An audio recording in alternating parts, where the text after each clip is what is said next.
The spoken or unspoken assumption is that Article 370 is temporary, lying in wait for a greater integration.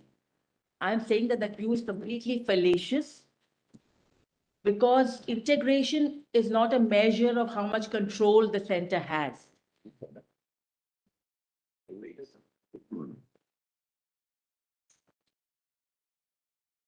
What did you say at the end? Integration is not a measure. It's not measured by how much control the center has.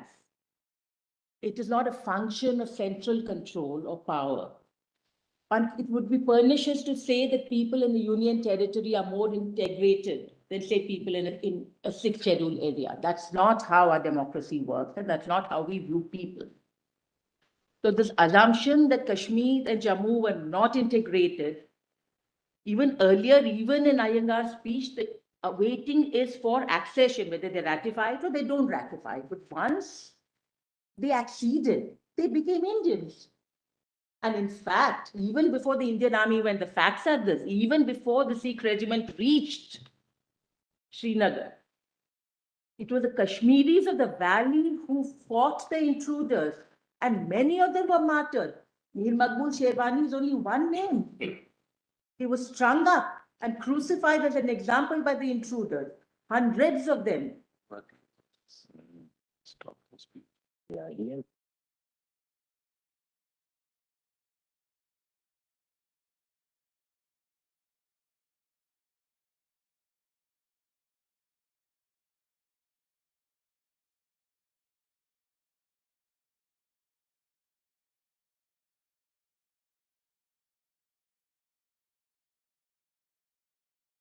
Not cross over. I mean, it's heroism beyond belief. So we're not waiting for them to integrate anymore. Now, at the point of that, at the point of accession, aside from when the Maharaja yielded, how much sovereignty he retained, whether his pact is enforceable or not as a fact between two sovereigns of whom one was subsumed, is a different matter. I'm saying there's a democratic argument to be made of shared sovereignty. At the point of accession, because political sovereignty vests in the people of Jammu and Kashmir became sharers of Indian sovereignty as political sovereigns. And your lordships have recognized the theory that political sovereignty is entrusted to the legal sovereigns, and the constitution is an embodiment of that.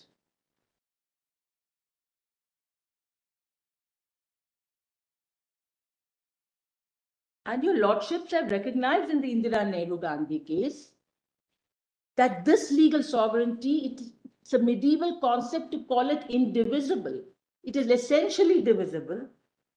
The nation state is an association of associations, and sovereignty, legal sovereignty, spread over various units. Of course, that case was considering the legal sovereignty as distributed among the three organs of the state. But the principle is equally applicable to the divided sovereignty between the center and the states. Because long ago, much has been said about the dual polity. I don't have to repeat it. So what Article 370 recognizes is this mode of governance. It is the shared sovereignty of the people of Jammu and Kashmir, the merging of their democratic will with that of the rest of India. So in that sense, there is a democratic pact which has become part of Article 370. It has a constitutional recognition and guarantee. And that is quite aside from whether the Maharaja's pact with Mountbatten is enforceable or not. There is a democratic principle behind it. So in my view, Article 370 reflects and incorporates an entrustment of popular sovereignty to a divisible and shared legal sovereignty between the center and the state of J&K. Just a second. Article 370 recognizes, can you come again on that? An entrustment of popular sovereignty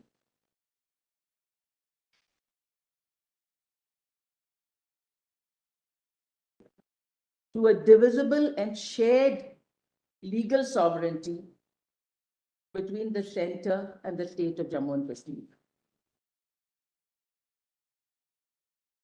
And Yes.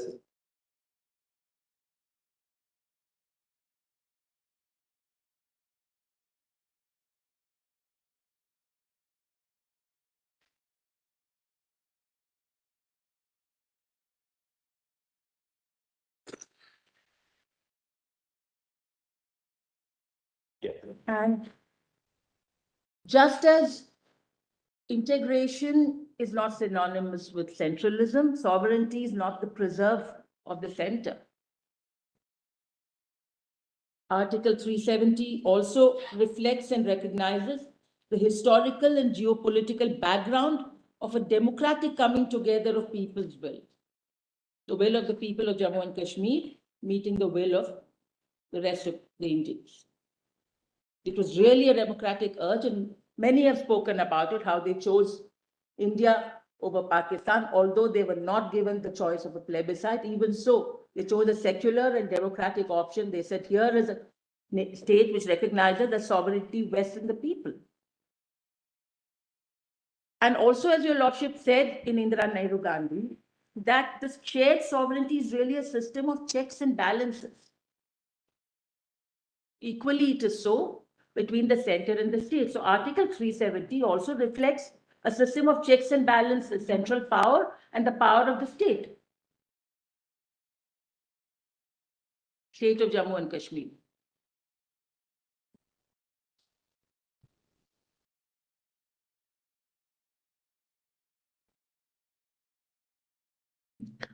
Because the people are never completely excluded from any process, although they have entrusted their sovereignty. This is what the judgment says. So the checks and balance system is what expresses the political sovereignty so that nobody encroaches.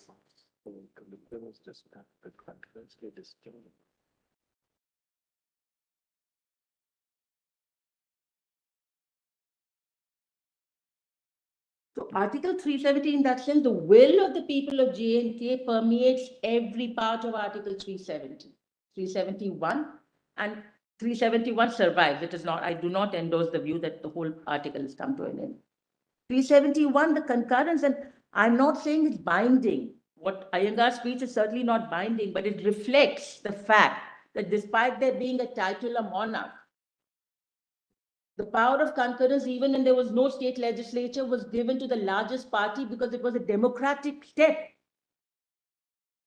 And that is why 371, both for concurrence and for consultation, it's the state government is emphatically defined as a governor advised by a council of ministers. Even the CO 272 says that.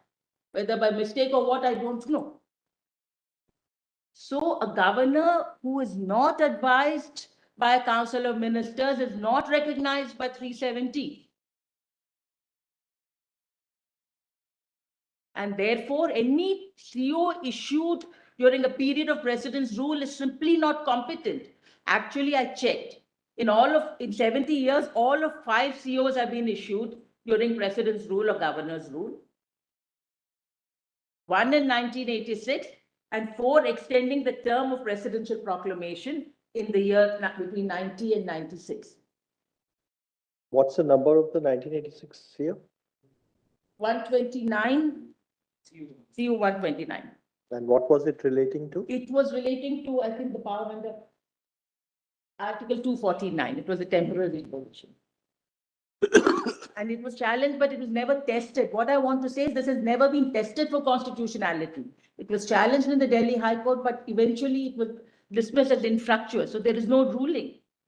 So despite the peremptory terms of Article 370, whether a non-responsible government, a government not responsible to the state legislature, could exercise this power of concurrence has never been tested. And I'm saying it cannot be done.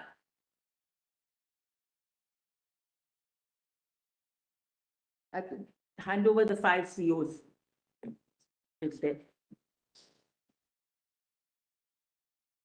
And therefore, Article 356, which is not covered by a non-obstantive clause, 370 is. Its special terms, its sui generis power to the state government is a power And it is not a function that can be taken over by the central government.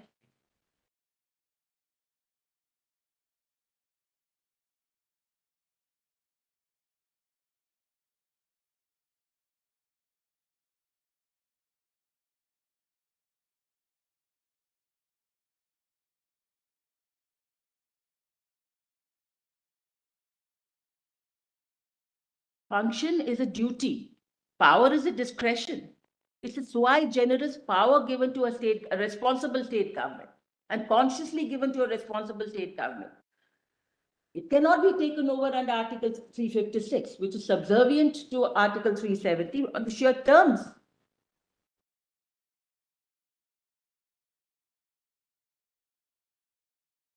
And even a responsible state government's consent will not suffice for changing the terms of the article. It has to emanate directly from a constituent assembly. A constituent assembly signifies an exclusive agency, exclusively devoted and representative of the people of Jammu and Kashmir, fully and exclusively.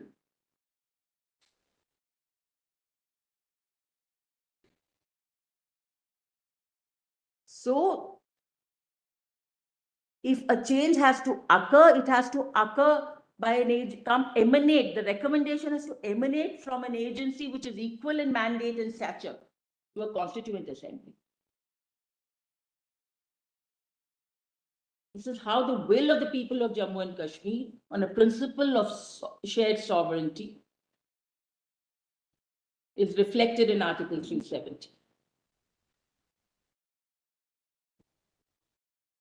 And that agency, which must be equal, today there is no constituent assembly. After 57, there is no such agency on the horizon. If it has to be contrived, it will either be through political will, as they say, the hour, if I may paraphrase, the hour may produce the means. Else, whether it can be contrived in terms of the existing constitution, I do not think Article 368 will apply. Because the terms of Article 370 is this article, and Article 1 will apply. So the limitations are there in the article itself, but whether it applies or not, that's not what has been done. Some thought and sensitivity and democratic stirrings are required to think of an agency which could express this will. But one thing is clear, it cannot be any agency of the centre.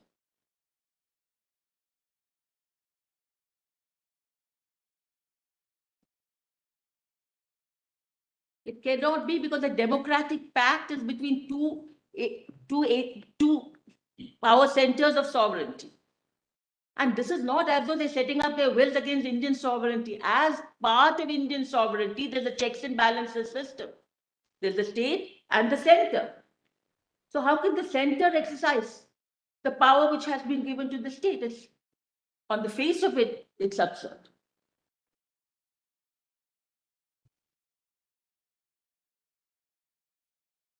So the constitutional intent is clear. It cannot be any agency of the center. The will of the people of Jammu and Kashmir is integral to the mode of governance specified in Article 370. And a process which has systematically, with malintent, erased the will of the people can never legitimately affect Article 370.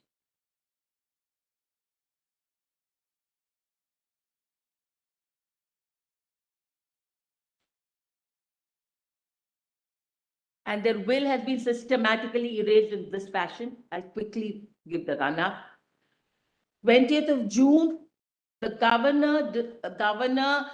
governor's rule is imposed because it is stated in the order that because one party has withdrawn and no other political party is ready to form the government. This is why governor's rule was imposed, not because of anything else, not because there was a security issue, not because the state was in any danger.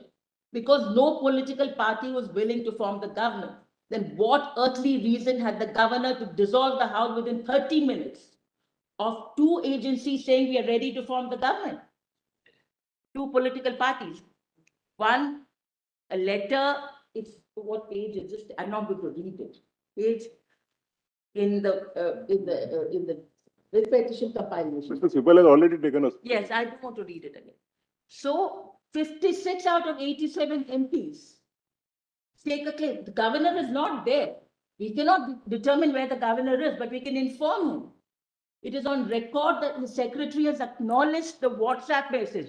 He does not answer the phone, fax doesn't go through.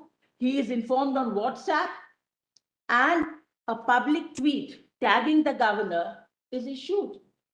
By 8:16, this is done, and by 8:57, we are notified that the house has been dissolved.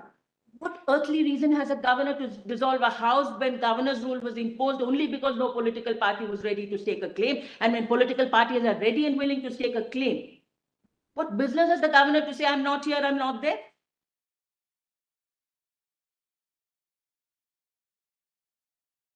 Then, in this state of affairs,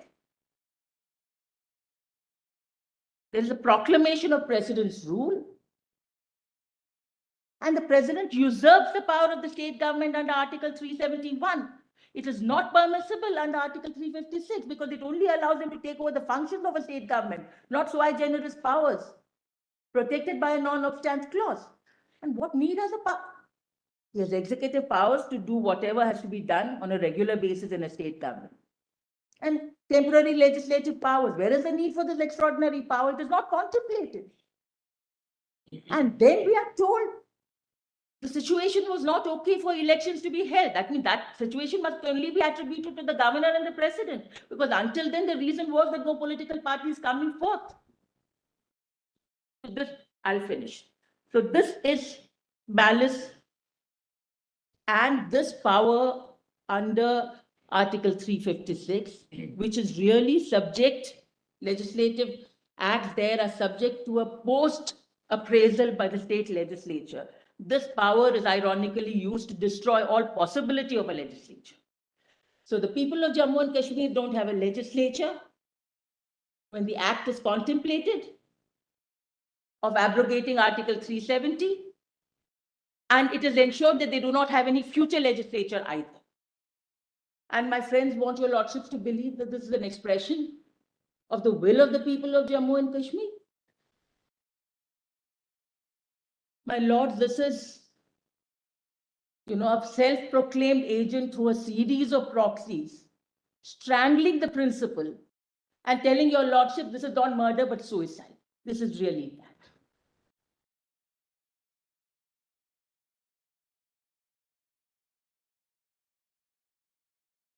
And this CO272 is not only legally untenable because of what I said about Article 371 and the sui generis power. Only one page I want your lordships to see. There is this public functionary,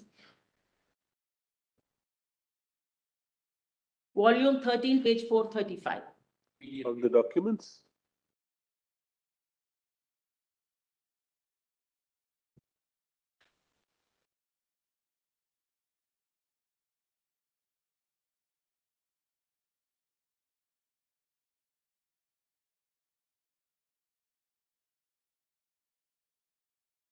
Just one second.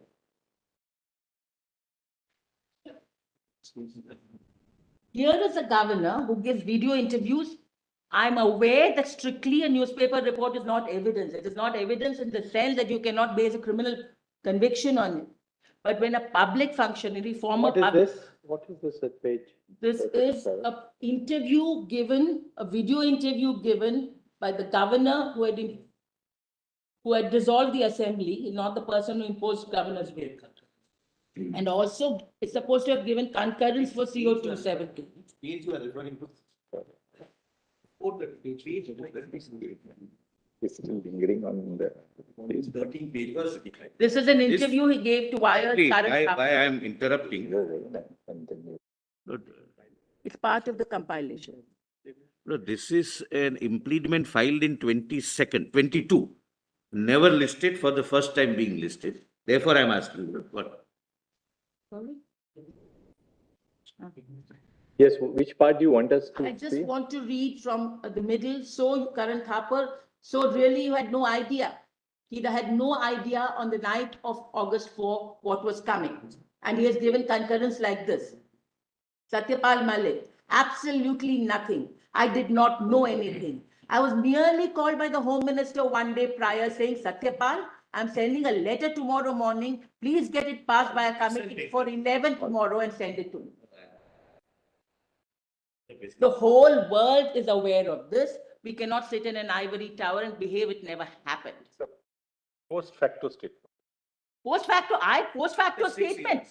Only at that level, your lordship may consider it as post facto statement. Obviously, before that, he didn't even know, he could not have issued a statement. So this is people's will. Only two other points. This, your lordship will have to see Article 370, CO 272. It is true that in 1954, just 2 points and I'll finish.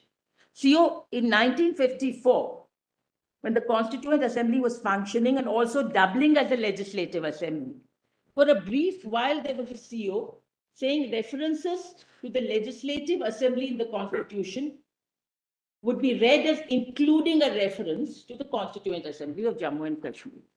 That was a situation where this made sense because there was a corresponding body which was functioning as a legislative assembly. But This was in 1954, Ms. Nitya, this was in 1954, you said? Yes. She says for a brief period in 1954, when the Legislative Assembly.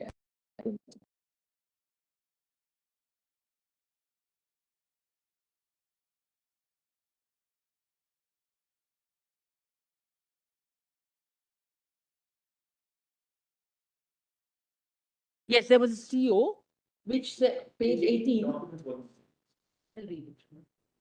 Volume? Documents volume 3, page 8. Sorry, tell me again. Documents volume 3, page, PDF page 18. Oh, the CO 54. CO 50. CO 48 in 1950. Sorry, CO 48 in 1950. Let's just see that for a second. So that said, my friends are relying on it, saying it was done then and we can do it now. Let's to appreciate your submissions. References, In page. 1 second. References to. What is references, what is the page number? page number, internal page 18, No, this is PDF page 8. PDF page 8. PDF page 18. 18. 1. Oh, 18.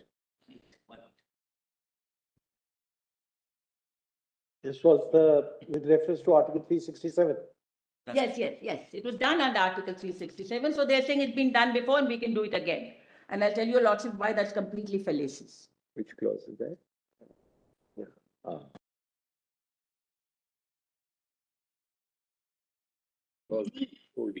Subclause 4D.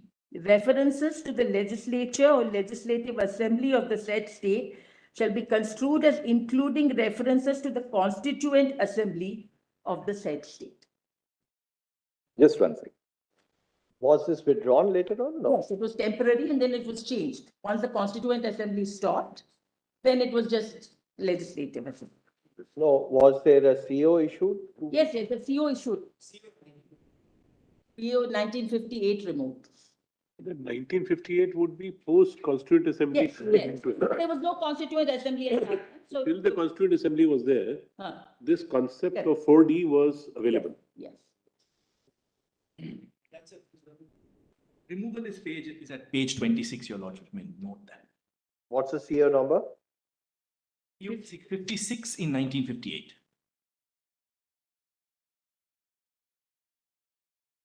I'm saying that makes sense because there was a constituent assembly functioning which doubled as the legislative assemblies. What they have done now, my point is I'm sorry, just what is the page number of CO number 56? 28, 26. 26. 26. At 26.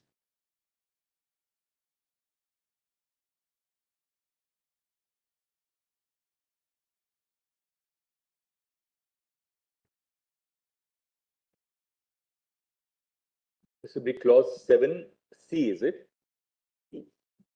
In para 14 relating to part 19, C in clause C, Omitted. subclause D shall be omitted.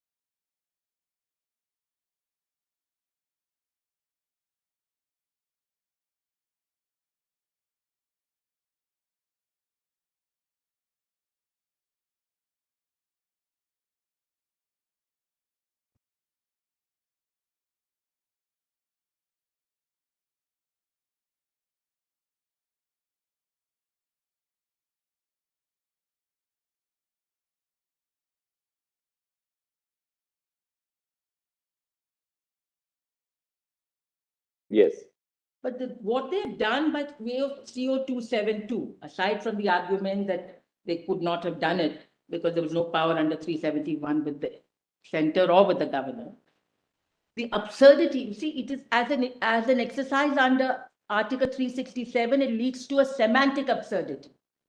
Now, I'll tell your lordship why.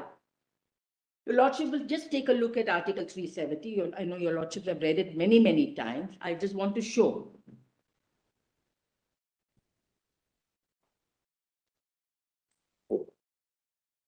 Now, clause 3.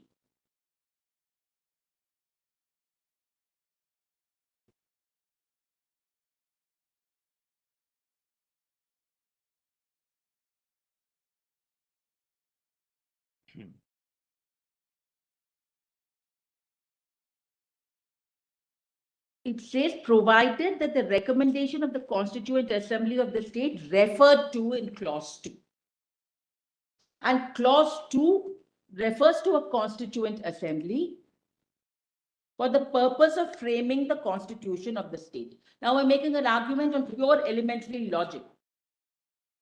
There is a reference to a Constituent Assembly as referred to in clause 2. Clause 2 remains on the book for reference, and it refers to a Constituent Assembly for the purpose of framing a constitution of the state. So there is a relationship of identity between what the Constituent Assembly in clause 3 and the Constituent Assembly in clause 2.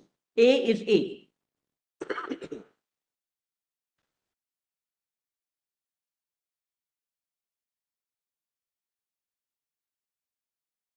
And so long as these two remain on the book,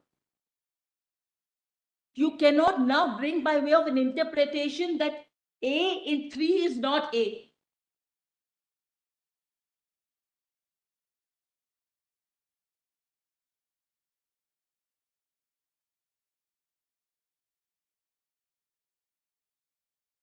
Because what CO 272 says in clause 3 alone, even what is referred to in clause 2 becomes something else, non-A. So long as this is there for reference, you can't include clause 2 and say it means something else. It's a logical absurdity. It's a semantic absurdity. It cannot, A is either A. A cannot be A and not A at the same time, but that's what they're trying to all do. right, this point we've got. Yes. Otherwise, the only way this exercise would have been valid is if they had, in fact, what they've attempted to do is they've removed all these words and substituted legislative assembly for it. In actual effect, that's what they've intended to do, which is an amendment. It cannot be an interpretation. And aside from that, even otherwise, A equals not A, Constituent Assembly is not Constituent Assembly. Governor who should act on the advice of Council of Ministers equals governor who is bereft of a Council of Ministers. The entire exercise, my lords, is full of Carroll and Lewis Carroll parallels. The whole thing is an exercise in absurdity. All right, thank you. And one last, and I have referred to Humpty Dumpty, I don't want to read it again. Changing meanings after the event, that is it. And one last thing I want to tell your lordship, that this argument, even if Jammu and Kashmir flows with milk and honey, the argument that in order to secure people their constitutional rights and development, we have to destroy their entity, we have to destroy their statehood, that is the argument taken, and that cannot be countenanced regardless of anything. And one other, which is not a legal submission, and I'm not referring to facts, I'm winding up with this. In October 2019, with a friend, I visited the valley. And I was able to do it because I'm used to traveling unobtrusively, not because people were not stopped.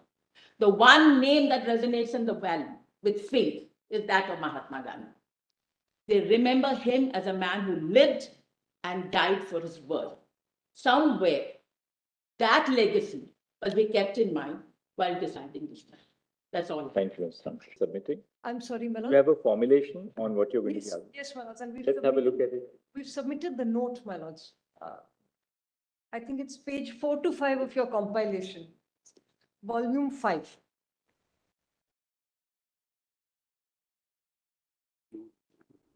page 4 to 5, volume 5. Okay. It's a 2-page note.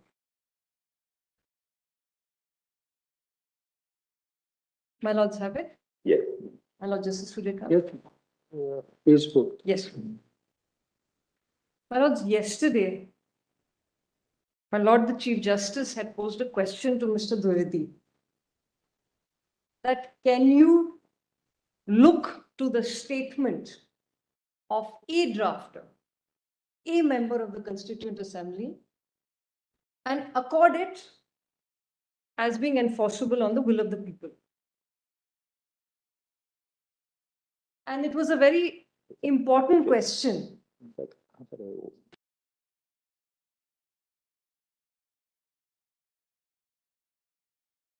Well, it's volume 5, which Yes. only has the 1-pager or 2 pages that your lordship had asked for yesterday. So it should be Yes. 14, 20 pages between all of us, my lords. Not just me, my Lord Justice Khanna, between all of Yes. us. I saw that look of shock and horror on Justice Khanna's face. Yes. Be my effort neither to shock nor horrify, my lords.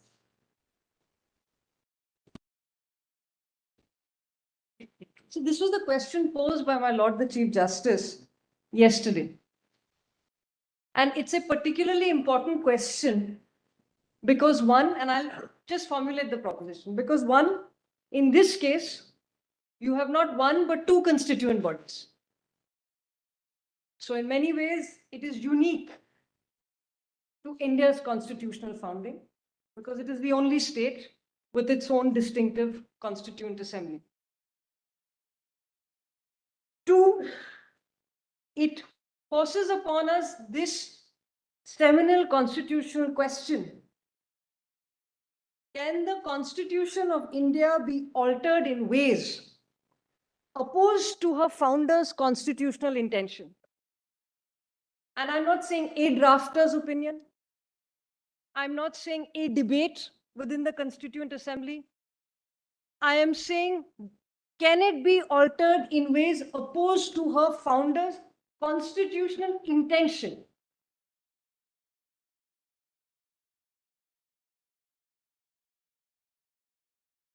When we think of this country's founding at a time of partition, from 46 to 49, our Constituent Assembly is drafting our Constitution. At the same time, we know what is happening in Jammu and Kashmir. Ms. Ramakrishnan allude to that. The country's first Prime Minister, giving his speech in Hindi, said, "We are a nation whose land is strewn with blood. Khoon se ranga hua hai ye zameen." That is our constitutional founding.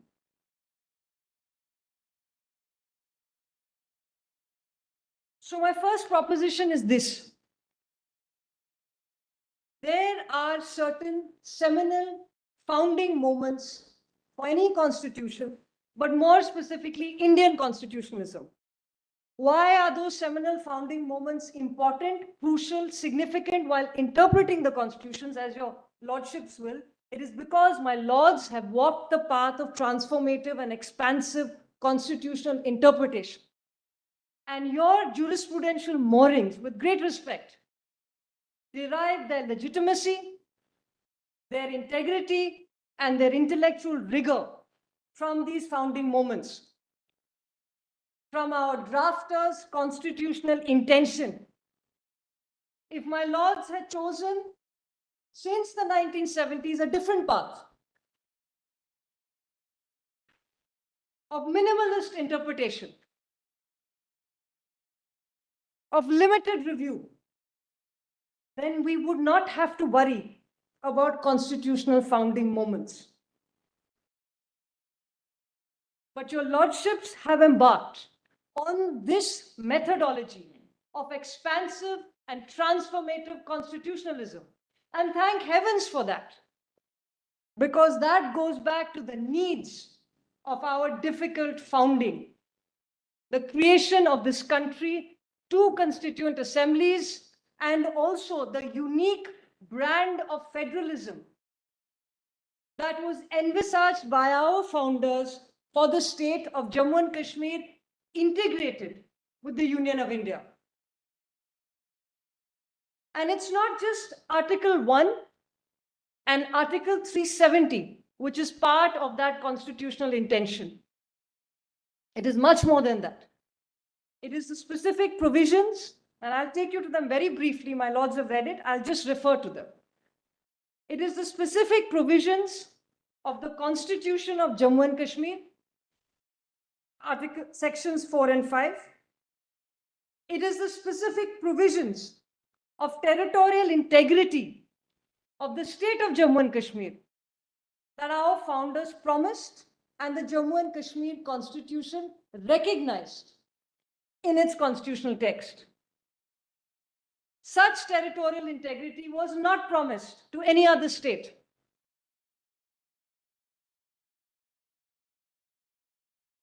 This is all part of the founding constitutional intention.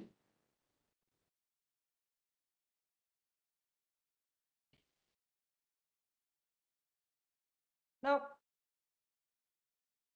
in the 1960s, on an aside, my lord, when Thurgood Marshall was asked, why is it so important to have Brown versus Board desegregate America? He responded saying that it is not about their humanity. It is about our humanity. So today I present to my lords a different version of that. It is not simply about that Constituent Assembly. It is about the promises of our Constitution Assembly. It is about that legacy of interpretation that my lords started 4 decades ago.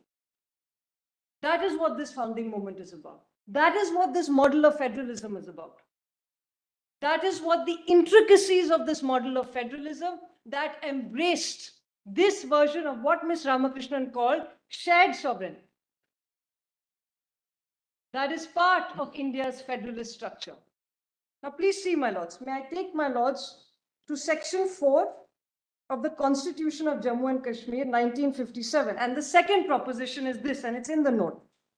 The abrogation of Article 370 has vitiated the unique internal sovereignty guaranteed by both constituent assemblies of Jammu and Kashmir and India. And this is in the middle of the note, my lords. So part 2 of the Constitution of Jammu and Kashmir categorically retains internal sovereignty with the state, along with residuary powers to the state government. This is unique to Jammu and Kashmir and distinct from the rest of India, where residuary powers under Article 248 is vested with the Union Parliament.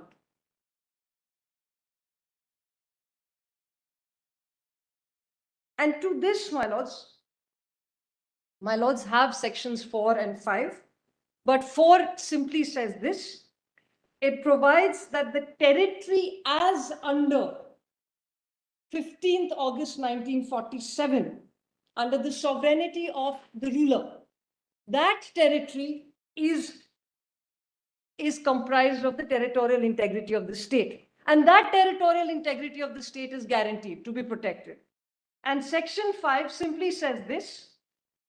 It provides that the legislative assembly of the state and all executive and legislative powers, so the legislative assembly of the state is vested with the residuary powers. Now, this brand of the vesting of the residuary powers, the legislative residuary powers with the state assembly, is unique to this state. So whether we want to display that in a conventional setting, a conventional telling that only external sovereignty has been surrendered by the state in terms of Article 371, and that's a sub-proposition, and internal sovereignty is retained by the state, or whether we want to say that this is shared sovereignty between the state and the union, between the two constituent assemblies. Either which way, And my lords have heard arguments speaking to both those ideas. But either which way, this brand of sovereignty is unique to the state of Jammu and Kashmir, and it is especially important in appreciating the unique federalism that is ascribed to the state in the federalism that speaks to India. My lords, on this note, I won't take you to the speeches, but on this note, we've just made 2-3 references, my lords. Speech of Kotwal Chunilal during the Constituent Assembly debates of Jammu and Kashmir. And your lordship will just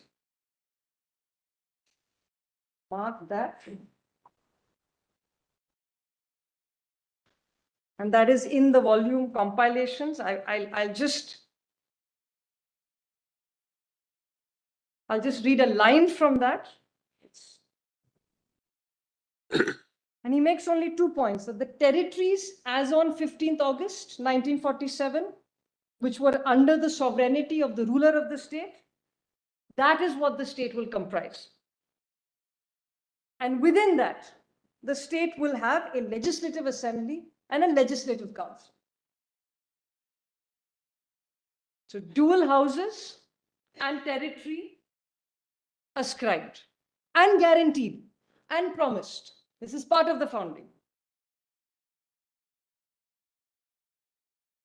And all of that is marked, my lords, so I won't trouble my lords with it. Now the fourth proposition, my lords. The abrogation of Article 370 and the subsequent Jammu and Kashmir Reorganization Act 2019 by abolishing the bicameral legislature of the state has further violated the unique legislative autonomy secured by the state of Jammu and Kashmir. And this is just on top of page 2, my lords.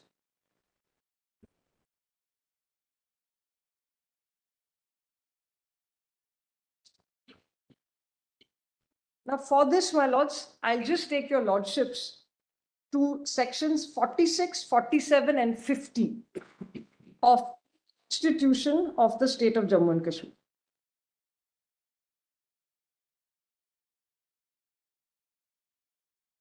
And my lords, that's in volume 2.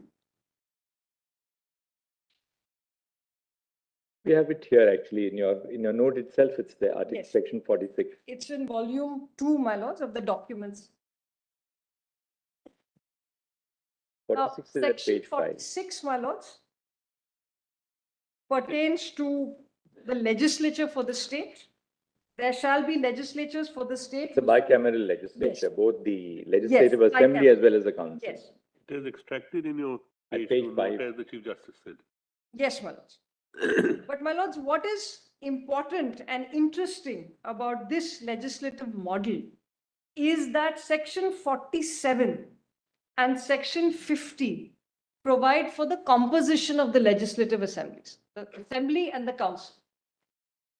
Now, the reason why I'm belaboring this is because the composition speaks to a unique, my Lord Justice Surya Kant has that. Yes. The composition speaks to a unique regional model of governance. And that unique regional model of governance was only ascribed to the state of Jammu and Kashmir. So 46, 47, and 50.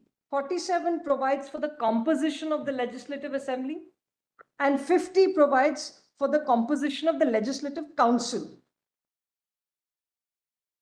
Essentially, para 7 says. Yes, Manoj. Yes, Manoj. Now, section 50 of the Constitution of Jammu and Kashmir has unique requirements of this composition. And this shows a thoughtful regional understanding of the state.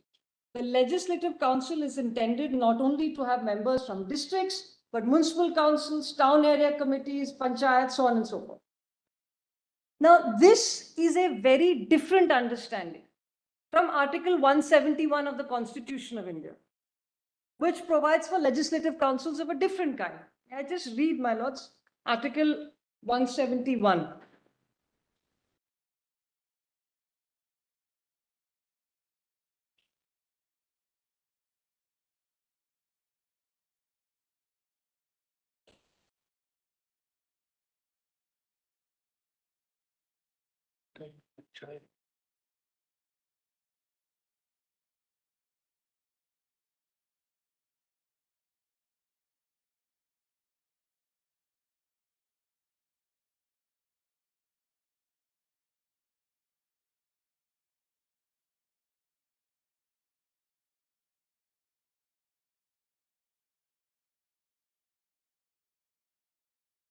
Well, that's Article 171 speaks to the composition of legislative councils.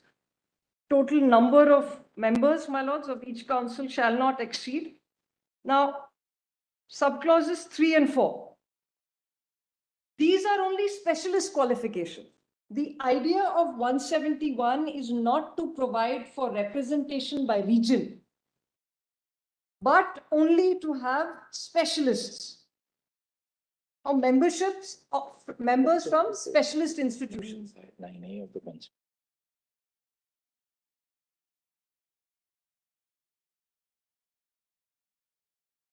Self-governance now in the constitution has come in a different fashion. It was not prevalent then. So possibly the thought process at that time while creating the bicameral houses was to provide such representations from the ground root level. But the Indian constitution has also changed over by inclusion of that.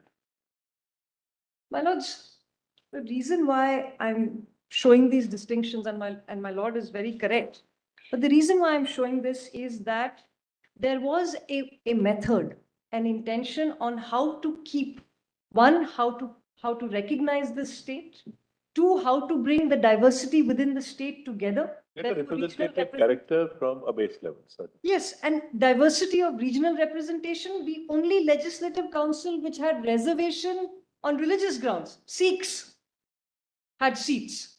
Very unique. So there was an understanding of the people who knew the area best, that there would be a certain regional representation to hold together Jammu, Kashmir and Ladakh.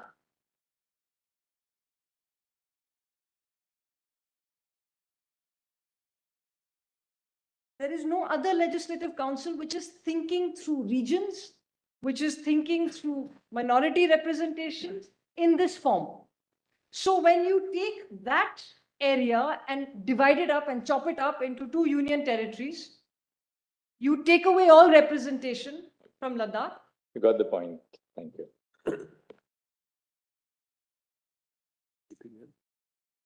Anything else, Dr. Guru? Yes, my lords, just two brief points. So, my lords, following the abrogation of 370 then and subsequent state reorganization, the Legislative Assembly, 111 members, and the Legislative Council, 36 members, were dissolved.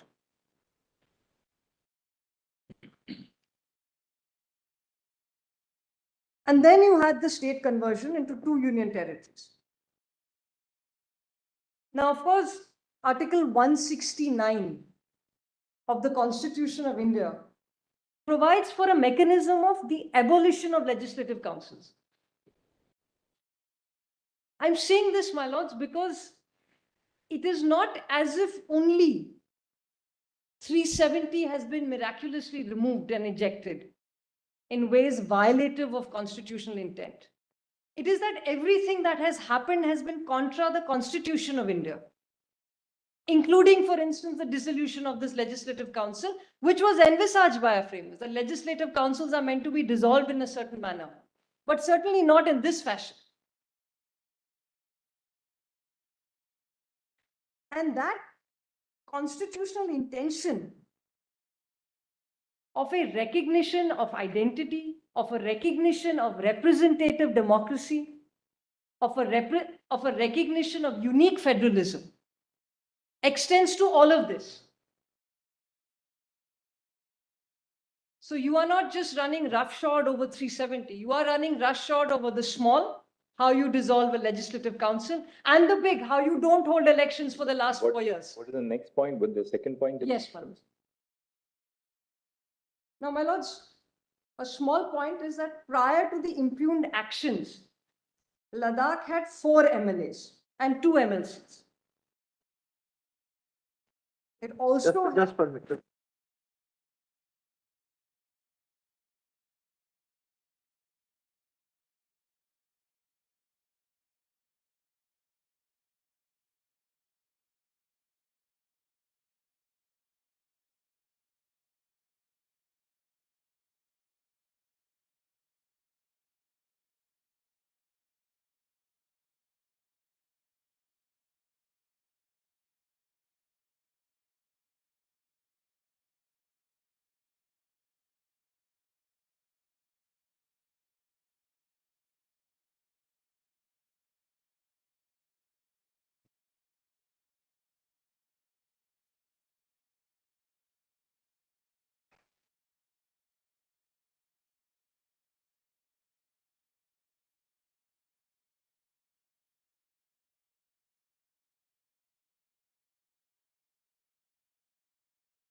my lords. You said Ladakh had 4 MLAs Ladakh had 4 MLAs, my lords, and and 2 MLCs. 4 MLAs after the delimitation in 1995, and 2 MLCs pursuant to Section 50, my lords, of the Constitution of Jammu and Kashmir. Also, my lords, it used. representation Yes. goes away. I And mean, the legislature itself ceases to exist. Yes, my lords. And my lords, also the Ladakh Autonomous Hills Development Council Act, 1995. provided for this Hills Development Council, which provided for decentralized autonomous bodies for governance. And that has been rendered null. Yes, my lords, null and void. All right, thank you. This is also. Now, my lords, just two other short Yeah, points, and yeah. I'll make it very brief. One, my lords, so I should tell my lords, I appear in two matters, so that my lords has that. Writ petition, my lords, 1048 of 2019. Sheet का है वो. Writ petition 1048 of 2019.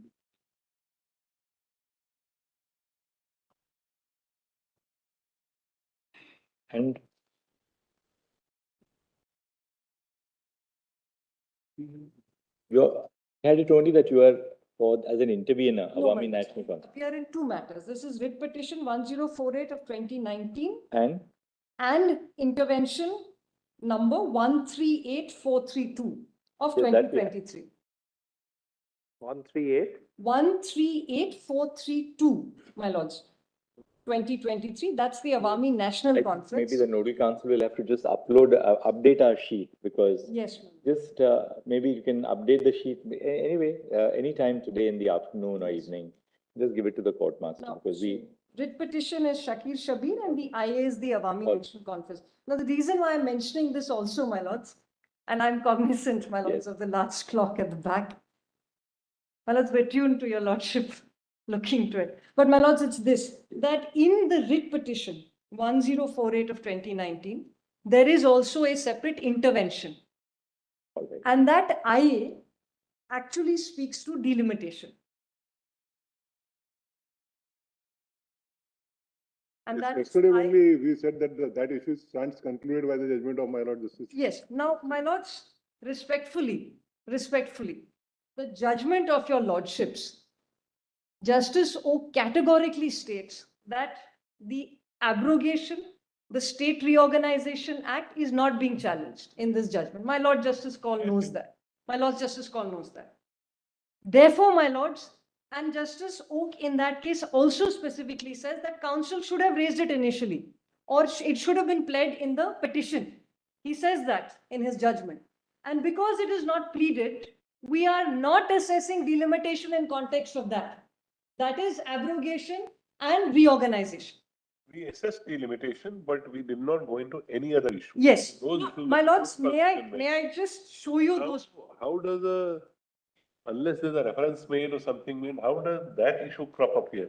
My lords, because your lordships are seized of everything that falls out of abrogation and reorganization, including delimitation. But that part is concluded by the judgment. I mean, there's no reference to this bench on that issue. But my lordships, at that time, Justices Kaul. Somebody and- should have come there then. We have heard other people there, whoever wanted to on delimitation. If this person was so keen, and that also, he has moved an application of intervention in this 1028 of 2019. He is not a petitioner, according to you, is through No, my lords, the same petitioner. This writ petitioner, he filed a separate application. yes, in his own writ petition, has filed an additional application vis-a-vis delimitation because it occurs subsequently. This can't be in the form of an application and a In petition. a matter Yeah. of this nature, it becomes too complex to get into this. You have to confine to what is there before us. My lords, I follow and I bow down, but I will only say this, my lords, and your lordships may just, I will only say this, that at present, not only have the state been turned into two union territories, the delimitation exercise, which breaks down individual constituencies, which goes against that regional autonomous model of federalism promised in the constitution of Jammu and Kashmir, is now rendered not. That point you have made. And therefore, I went through all those points to show that this is a unique model. That's fine. That's Now, if That you, point you have made, Doctor. yes, now if you've chopped up those constituencies, and that is what has happened, my lords, it's the chopping up of constituencies. That will happen. Delimitation exercise always envisages inherently a change of constituencies.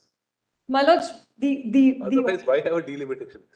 but my lords, the respectful submission is that the delimitation exercise must either conform to the constitution's requirements. Okay, that we've adjudicated. Yeah, in or, law. and given that your lordships are seized of abrogation and the Reorganization Act, That's fine. That's That's why it all was right. not That point touched you have there. made, that, this eats into the regional autonomous model of federalism. That point we have taken. Wait, wait. Thank you, Dr. So, my Gulwat. lords, just that, and then I'll end with this, Now, my lords. Manish Tiwari will call upon. Yes. My lords, I'll just end with this one It's almost point. 30 minutes now. 30 minutes, my lords, it can't be. It's felt like 2 minutes. It's the best 2 minutes. What is before us? All right. Yes. No. Last was the point. Yes. I'll just end with this, that part of this is that we made promises. We, the people, through our drafters, made promises. It is surely an axiom of decency, constitutional integrity to keep our promises. Thank you, Dr. Sandhi. May it please your lordships, our intervention application number is 160049 of 2019. In writ petition number 1013 of 2019. In the paper books volume, the intervention application is at PDF page number 409 to 420. And our written submissions are in the written submission synopsis volume at PDF page number 610 to 644. Volume? This is the PDF volume on submissions, synopsis, and formulations, Your Lordship. You represent whom, Mrs. Tiwari? I represent Padi Richu, a former minister in the Arunachal government. And may I commence by answering what the Lord Chief Justice had referred to yesterday when we were going through the scheduling, that the 6 subparts of Article 371 are not before your lordships in this matter, and that is absolutely correct. However, the underlying principle of autonomy in Article 370 and 371 is more or less the same. And so therefore, what your lordships will hold in this matter, either way, will have implications on Article 371. And that is what I am here to respectfully point out. Your lordships, the Constitution of India, in addition to being a politico-legal compact, also served as a national security instrumentality in terms of unifying the periphery of India to the hinterland, because national security is not merely the use of the hard power of the state. Your lordships, when the British were ruling India, they actually managed the periphery through a process of treaties. And since there is a paucity of time, I will not lead your lordships through the various treaties in the northwest and the northeast of India. But independent India decided to manage its periphery, its realm, through constitutional guarantees.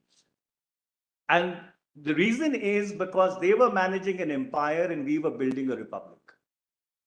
And that's how Article 370, which applies to Jammu and Kashmir, which is a periphery state, Article 371, the 6 subparts which apply to the Northeast, and the 6th schedule of the Constitution, which applies to Assam, Tripura, and Meghalaya, becomes relevant and germane in this matter. And may I very respectfully point out, your lordships, that even a slight apprehension in the periphery of India can have serious implications, and your lordships are currently dealing with one such situation in Manipur, and I will not belabor that point further. Before I come to the Northeast, your lordship, I just wanted to I'm sorry for the interruption. Kindly give me a minute indulgence. And I have instructions to say this. But we have to be very, very responsible in assisting your lordships, and we must understand the difference between temporary provision, which is Article 370, and special provisions with regard to other states, including Northeast. The central government has no intention to touch any part which gives special provisions to Northeast and other regions. this submission would have a very potential mischief, and therefore, my lord, I am interrupting and making it clear. Let us confine to a temporary provision for Jammu and Kashmir. Rest are special provisions, not temporary provisions. So there is no apprehension, and let us not try to create that apprehension. I am not putting that apprehension at rest on behalf of the central government. Your Lordship, may I very respectfully point out, I was not referring to the current central government. I was referring to the principle at So stake. why should we deal with anything in anticipation or in apprehension? We are dealing with a specific provision, namely Article 370, which was applicable or is applicable according to you to the Jammu and Kashmir. We don't have to really expand this ambit on what the impact of our interpretation would have on other provisions of the Constitution. Your Lordship, may I respectfully point out, There is also another thing in what he says. This is a special provision, 370. 370 is stated to be a temporary provision. Of course, the councils have argued it is not temporary, that it was temporary in the context of a assembly. All those aspects are the interpretation of 370. I think touching 371 is something which we should get into in these proceedings. And particularly once, as a constitutional principle, the Solicitor General is informing us that the government has no such intent. Why should we apprehend that, this is what the government is about to do in other parts of the country? Your That's Lordship, not may before us, and I don't think we should really enter Your into Lordship. that terrain at all. Your Lordship, may I respectfully point out, you're absolutely correct, with regard to the Broader impact of, say, the abrogation of a state into a union territory, what could be the fallout in other parts of the country? Certainly that point has been made, that's present to our mind. But let's not now place specific focus on Northeast, that you will probably do this in the Northeast. I think the apprehension is allayed by the statement which has been made on behalf of the government. And beyond what was argued by the petitioners, namely that if you permit, and that is independent of Jammu and Kashmir, if you permit the abrogation of a state and its constitution into a union territory, why would it be confined only to Jammu and Kashmir? That point has been made. We have made a note of that. We will be hearing on the response to them. Tiwari, just one. I think as far as the other parts of Northeast is concerned, because your written submission specifically talk about it. That in view of the statement made, I don't think we are required to go into all that. One. Number two, as far as Article 3 and 4, whatever is there, if you have any submissions to make, just confine to those articles, the horse Northeast, that's possible. But otherwise, we are dealing with only 370 and Article 3 and 4. Your Lordship, I am extremely cognizant of what has fallen from your Lordships. And I will try and confine my arguments to the constitutional interpretation, primarily because you were absolutely correct that while Article 370 has a subheading as a temporary or transitional provision, 371 and the rest of the provisions are also have a subheading as a special provision. So therefore, I am not trying to equate temporary, which has been argued as permanent, with special provisions, but the underlying principle of autonomy, which runs through 370 and 371, is the same. And that's the limited argument that I want to make. So, Your Lordship, before I go on to the arguments with regard to the Article 3 and 4, may I very respectfully point out that Mr. Tiwari, there are even certain special provisions with respect to state of Maharashtra also. State of Maharashtra and Gujarat. Why should, what we are interpreting is only 370. Your Lordship is absolutely correct, and that's why. See, the interventionist basis is intervention only on one principle. That is 371A. Once we are not touching that, what does the interventionist have to say in this matter? And Mr. Tiwari, ultimately, you have nothing to say on Article 370. So then why should we hear? Your Lordship, may I just make a submission with regard to 370, and then, I will try and make a submission as your But Lord there's Justice nothing that you Khanna have said with formulated regard in to your Article submissions 3 on and 4. 370. You have not formulated anything in your submissions on 370. Your Lordship, there is a submission on 370 in our in our written submissions. Let us in read fact, that and then we can close on that. 619 to 623 of our written submissions, Your Lordship.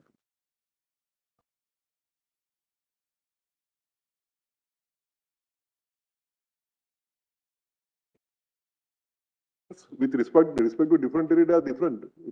There is no conflict. 378, one Your Lordship, A is may I different, speak? 370A is brief. Completely. May I, Your Lordship, may I be?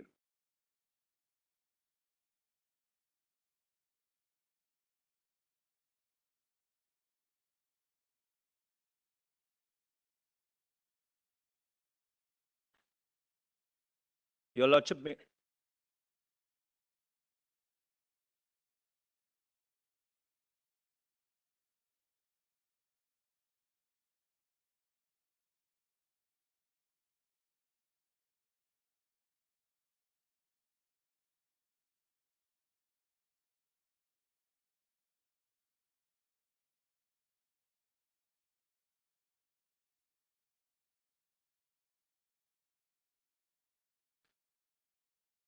Your Lordship, may I make a submission with regard to 370, and then I'll go on to Article 3 and 4, which we have formulated in a. Mr. Tiwari, what we'll do is we'll close your IA by taking the statement of the Solicitor General on the record, and we'll just close the IA right now so that, there's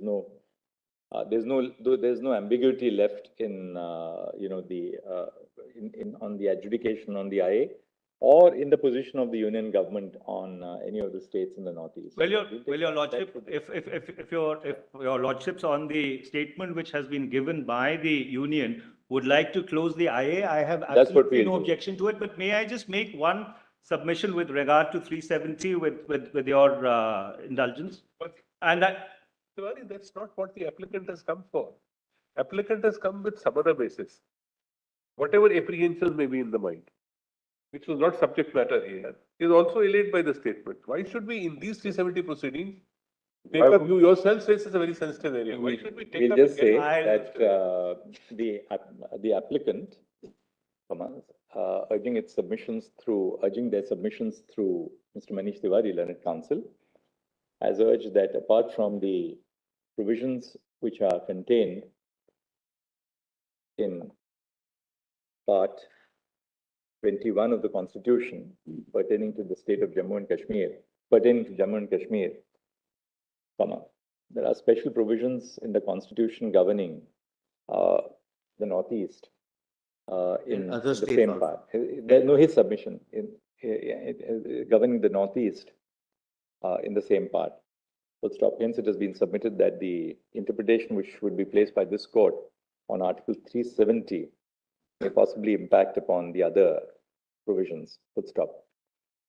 The Solicitor General has submitted on the specific instructions of the Union government that the Union government has absolutely no intent to touch or affect any of the special provisions applicable to the Northeast and to any other part of India. Full stop. Next, the reference to the Constitution bench is confined to the provisions of Article 370 of the Constitution. Full stop. There is no commonality of interest between the issues which are sought to be addressed by the intervener and the issues which have been raised in the reference to this Constitution bench.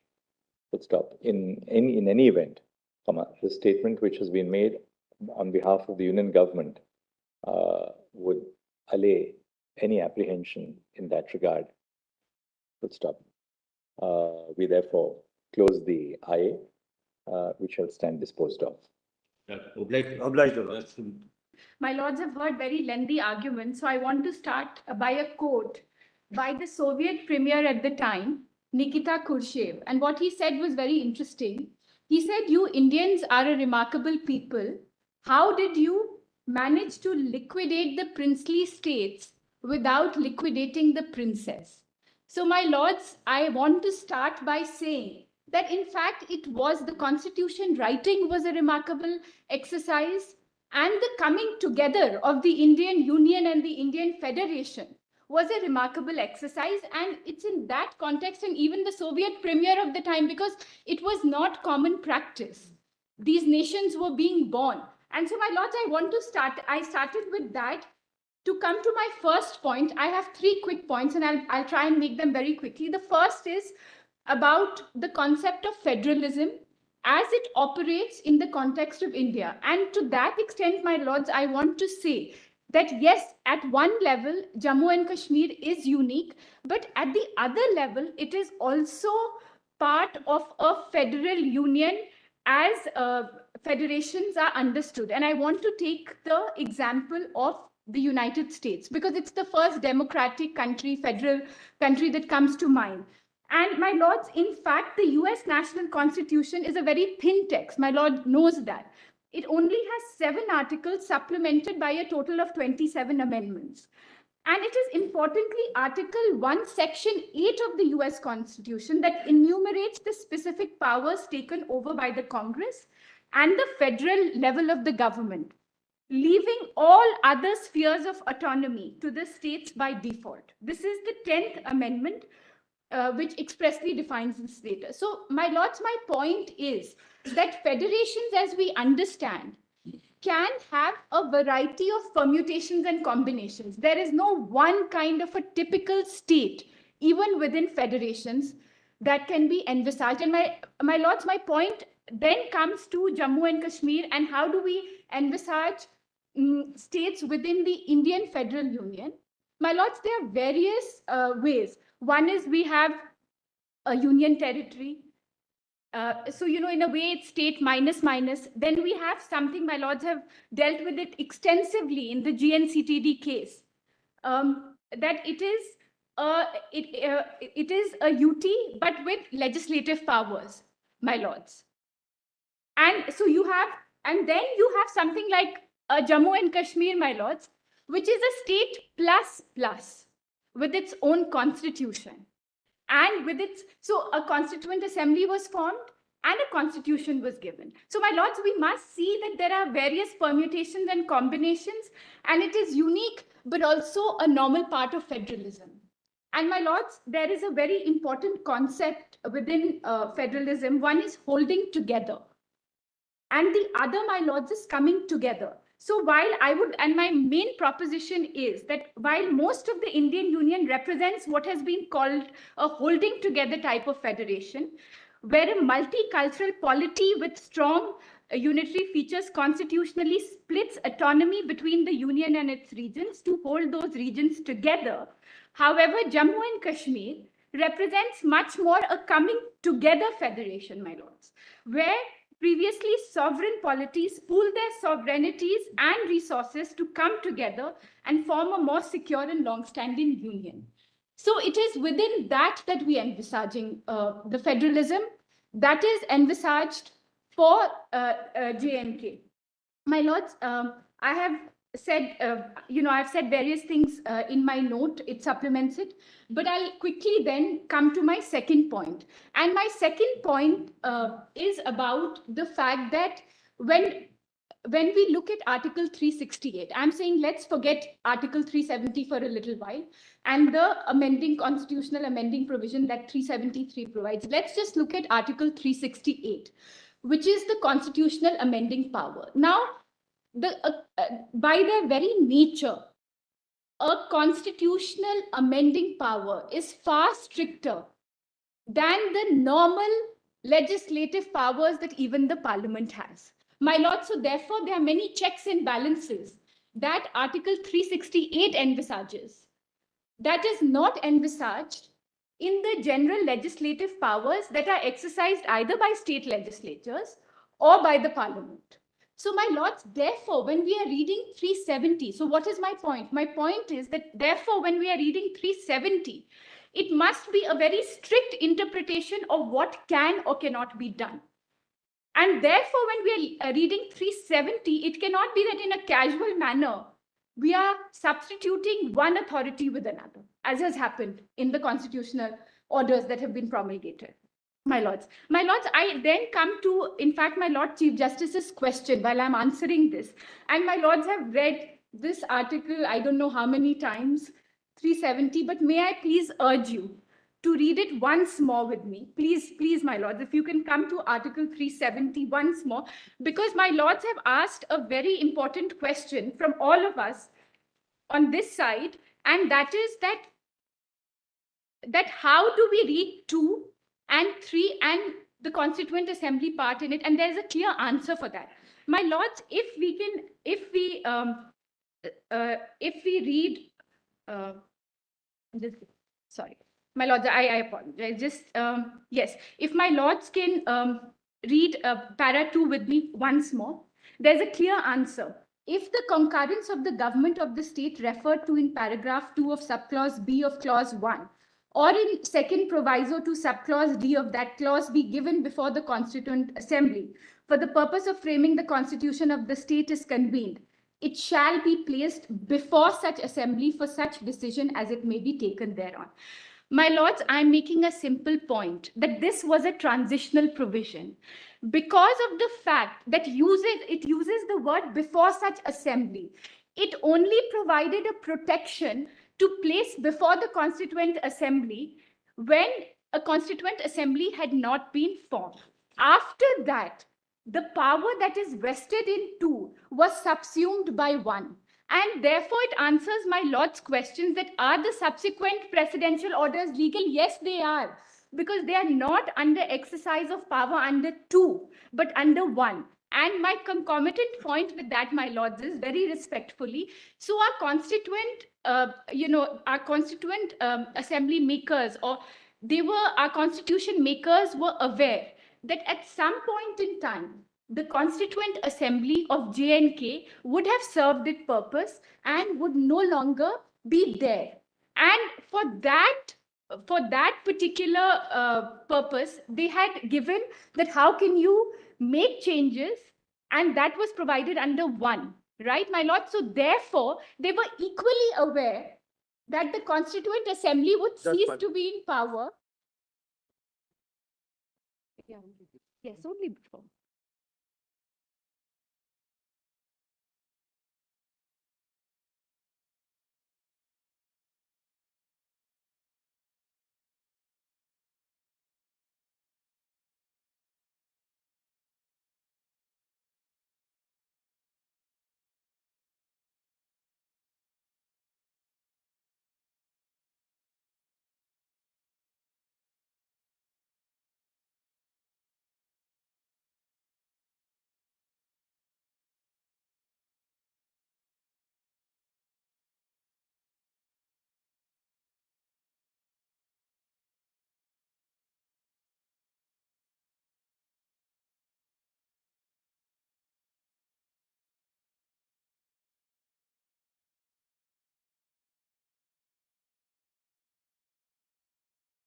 My lord, I'm sorry if I'm moving very quickly, but I'm just cognizant of the time. My lord, so my essential point here is that the constitution makers were aware of the fact that the Constituent Assembly would finish its function and then no longer exist. And therefore, for making any changes, they had provided for the via 1. But for the abrogation, they only left it to the Constituent Assembly. My lords, there is no other way to reconcile the two. My lords, otherwise, how do we say that the presidential orders, and that's a question that has been falling from my lordships, I have seen very much from day 1. And the only way to look at it is that clause 2 was a transitional provision, was only provided for, and my lords, there is logic in it. Because of the fact that before the Constituent Assembly was formed, the government would have needed concurrence because it was transitional. We did not know how exactly they represented, whether they represented the will of the people, etc. or not. And then after that, there was an assumption that the government of the day would be representing the will of the people. And so at least with respect to certain decisions, at least with respect to making certain other parts of the the constitution applicable to the state. However, equally, my lords, if we take that interpretation, then we'll have to set in time the Constituent Assembly and its power and the recommendation being necessary for the abrogation. My lords, because then it will reconcile. And my lords, just one very quick last point is the question, my lords, that even if we left everything aside, my lords, what happened on 5th and 6th of August 2009, and my lords are a constitutional court. My lords, 3 former chief ministers were in detention, and these are all facts, my lords. 3 former chief ministers, most of your legislative assembly, my lords, the will of the people is exercised by the legislative assembly, were in some form of detention or the other, either under the Public Safety Act or, my lords, under 107, 105. It's laughable in Delhi if entire polity and all of the politicians who have actually supported you, who've been legislative members, are put in this manner. And therefore, I come to my last but very important argument, that this is malice in law, because what this demonstrates, my lords, and how do we determine malice in law? By the actions surrounding the abrogation itself. And my lords, I'll just read very quickly, because I don't want to burden my lords with reading anything at this stage. But malice in law is a very well settled principle. I'll just read it. And it has been held by this honorable court as follows. This court has consistently held that the state is under an obligation to act fairly without ill will or malice in fact or in law. Where malice is attributed to the state, and my lords, we are doing that, it can never be a case of personal ill will or spite on the part of the state. Legal malice or malice in law means something done without lawful excuse. It is a deliberate act in disregard to the rights read your of submission below the quotation, because that will help yes, us. Lords, it's there. The abrogation of Article 317 Yes. Yes. was effected secretly. You can read that, those 2 sentences there. Yes.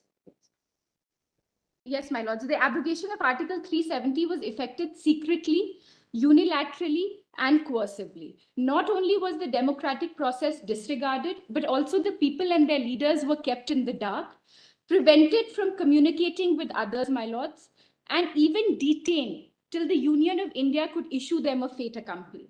In times when pre-legislative public consultations, my lords, and post-legislative social audits, my lords, we know that even before, there's talk of whatever law, there are public consultations and deliberations. But here, my lords, what has happened is that the will of the people has been trampled upon. And there can be no other reading in this regards, my lords. Thank you so much, Ms. Faseth, I think. Do you represent? Yes. My lordship, I'm a little bit nervous because due to the time constraint, I will try to avoid repetition and try to assist my lordships. Lordships, it's imperative sine qua non to slightly touch the provisions of 370, concurrence, 356 and Article 3, and federalism and democracy. Very briefly, my lordships. And the circumstances under which... Can we just run through your note? Very briefly, within 1 minute. Look at your note. Let's look at your note. So it'll just bring clarity on what you want to argue. Yes, Your Lordship. Your Lordships, and the circumstances under which instrument of accession was signed, and the letter to the Maharaja by the Lord Mountbatten, wherein he says that no sooner the normalcy returns, the will of the people will be ascertained. And I believe, Lordships, the will of the people was expressed by the Constituent Assembly, but by the J&K Constituent Assembly, and they framed the Constitution and defined the constitutional relationship between Union of India and State of J&K. My Lordships, the Constituent Assembly of J&K provides in Article 370, my Lordships, in 370 is a self-contained provision which prescribes very clearly that consultation with regard to the instrument of accession, the subjects mentioned, and by that reference, my Lordships, the instrument of accession is part of the 370, because whenever we take recourse to the subjects, we have to take recourse to the instrument of accession. My Lordships, I have in my submitted the document which I obtained under RTI with regard to supplementary instrument of accession signed by the other states. J&K is the only state which didn't sign the supplementary accession, only state. Your Lordship, 370 is the constitutional recognition to the instrument of accession. My Lordship, but the manner in which the concurrence, which is very candid, clear, my Lordships, express provision of the law, that concurrence means on the aid and advice of the councils of the ministers. My Lordship, the J&K Constituent Assembly in 1957 conveyed that the 370 will remain in the same form. They didn't recommend its abrogation. In fact, my Lordships, they recommended that it will continue as they pass the resolution. And my Lordships, the Constituent Assembly of the J&K, temporary provision was only because it was left to the discretion of the J&K Constituent Assembly to take the final decision. Now, Lordships, the concurrence by the governor is not permissible under law because my Lordship's concurrence affects the autonomy of the state. It's because of that reason the concurrence is to be given by the duly elected government. It cannot be the governor under the Articles 93 or 356 of the Constitution. My Lordships, the Article 3 of the Constitution says, view of the state. What happened in Jharkhand? 2 years, 3 years debate. Telangana when was formed? And with regard to J&K, 356 invoked, the relevant provisions suspended, which is unknown to law. And with regard to J&K, there was consent. My Lordship, I was a full-fledged state. I was having my own constitution, 1939, prior to the Indian Independence Act. And it's because of that reason, the other side of the Kashmir, which is with our neighboring country, they have right now, maybe on the papers, they have the Prime Minister, they have the President, they have the legislature. I'm functional democracy. I'm proud of it. I'm a nationalist. But Lordship, I take liberty to share with my Lordships. People make mockery of me. Is this democracy you're proud of? They have this full-fledged state. I was having within the constitution, my Prime Minister, my Sadri Riyasat, my legislature. I'm reduced it to the UT, LG. Forget my Lordship about the Prime Minister. 65th amendment in 65, 6th amendment in JK Constitution, when Sheikh Abdullah was in jail. The amendment was made and this nomenclature was changed. Lordship, I'm concluding, very important, Lordship, with regard to the will of the people, Lordship. The will of the people is of paramount importance. Federalism, rule of law, democracy, Lordship, is the soul of Constitution, basic structure, held by indication under Bharati case. Lordship, it's not mere elections democracy. It's beyond, it's vast, the functional democracy.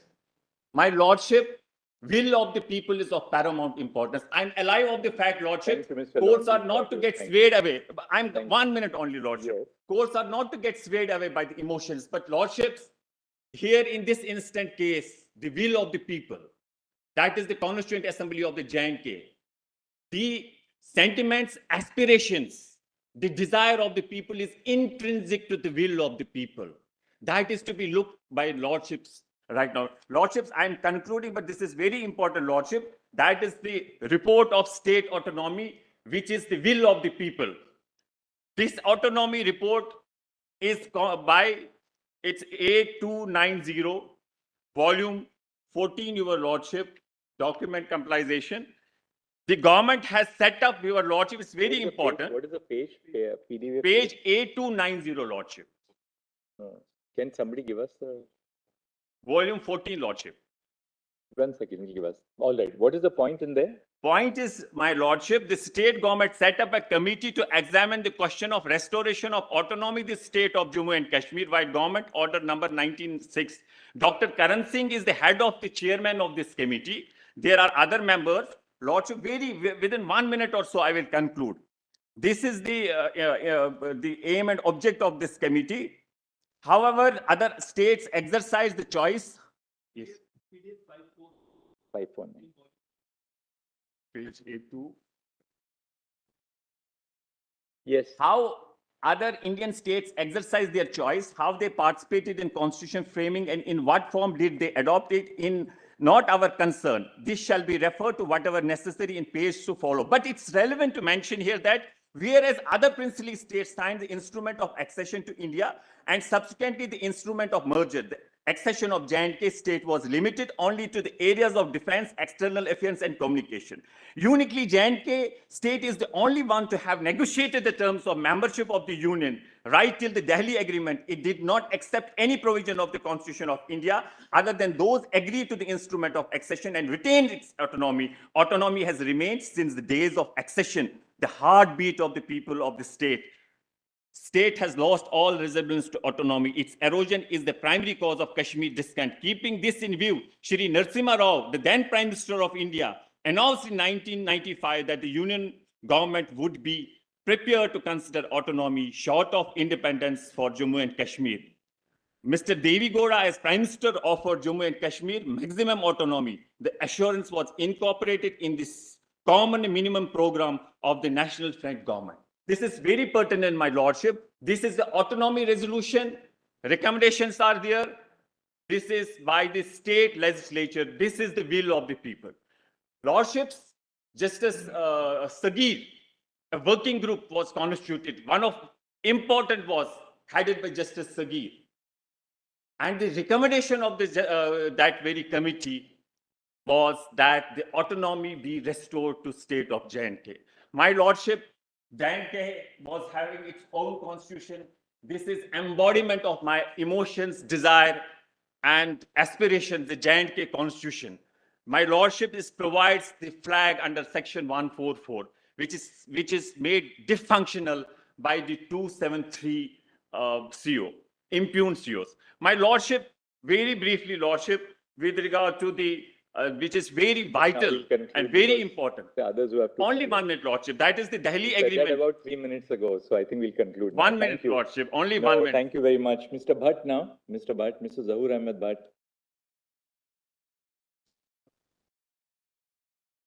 I pay lordship, keeping in with the democracy, federalism, and the self-contained provision of 370, we pray that it's not sustainable, the impugned COs. So justice be done with the people of Jammu and Kashmir, lordship. 1068 of 2019 on behalf of Soeb Qureshi. Soeb Qureshi is an advocate on record of this court as well. He's from Kashmir. There are a large batch of petitions before my lords, which includes people who are not only from Kashmir, who are not only politicians.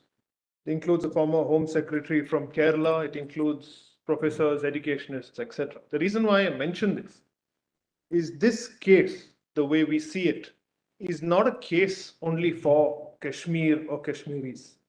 It actually opens a vista to many multifarious abuses that the executive can heap on the Constitution if the means that they have adopted were to be utilized in future as well. There is a principle called obsta principis, which means that whenever anything that is approaching or encroaching upon our rights starts, you must nip it in the bud.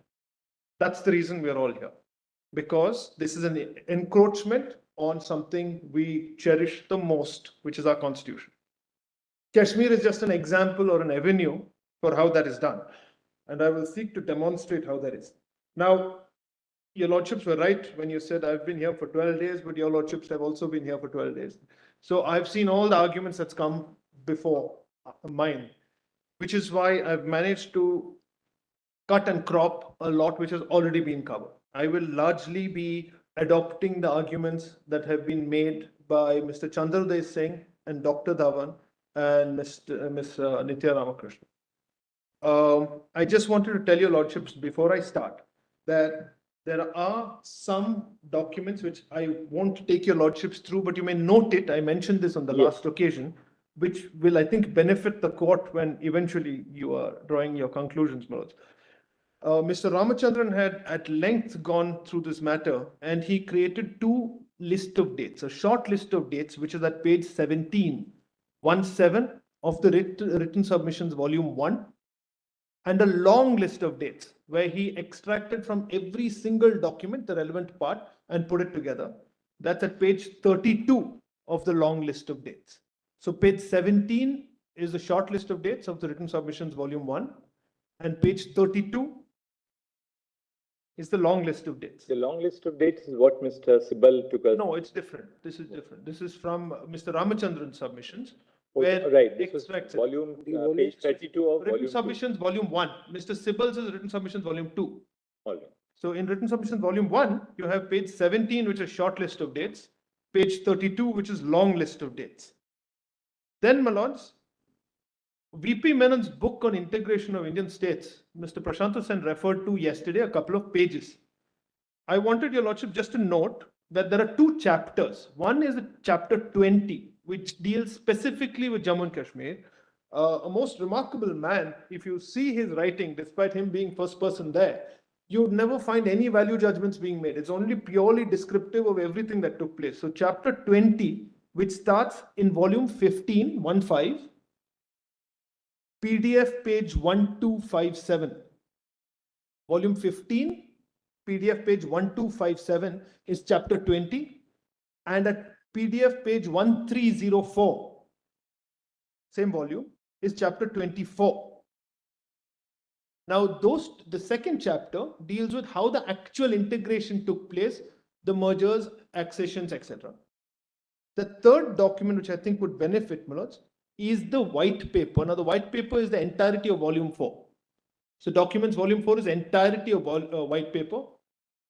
My associates, in fact, have gone through them para and verse and have created a table. Above para 224, there is that chapter on territorial integration. Territorial integration, exactly. Now, Just give me that reference again. That's white paper, volume 4, my lords, the entirety of volume 4. Yeah. That's 1951. Yes, my lords. Then this is not part of the compilation, but Granville Austin's book on the Indian Constitution, which is the first book, now Working of the Democratic Constitution, second one. But the first one, which is definitely there in the libraries, Cornerstone, is 243 to 254. Just repeat the pages again. Pages 243 to 254, my lords. Of which volume? You're referring to the book. It's the book, separately. Now, one separate point, just because we are on this history bit, my lord, the Chief Justice yesterday asked for the background of the Union Territories, and we were trying to assist. In NDMC, the 9 judges judgment, my lords, which is on record, it's PDF page 229, volume 14. Volume 14, page 229. From paras 8 to 19, the entire background and sequence of how we came up with the 7th Amendment and the Union Territories is there, which deals with 1919, the 1935, Chief Commissioner's provinces, all that. So that I think is helpful. Paragraphs 8 to 19. I'm sorry. 8 to? 8 to 19. Which page? That's page 229 of volume 14. Whoever has volume 14.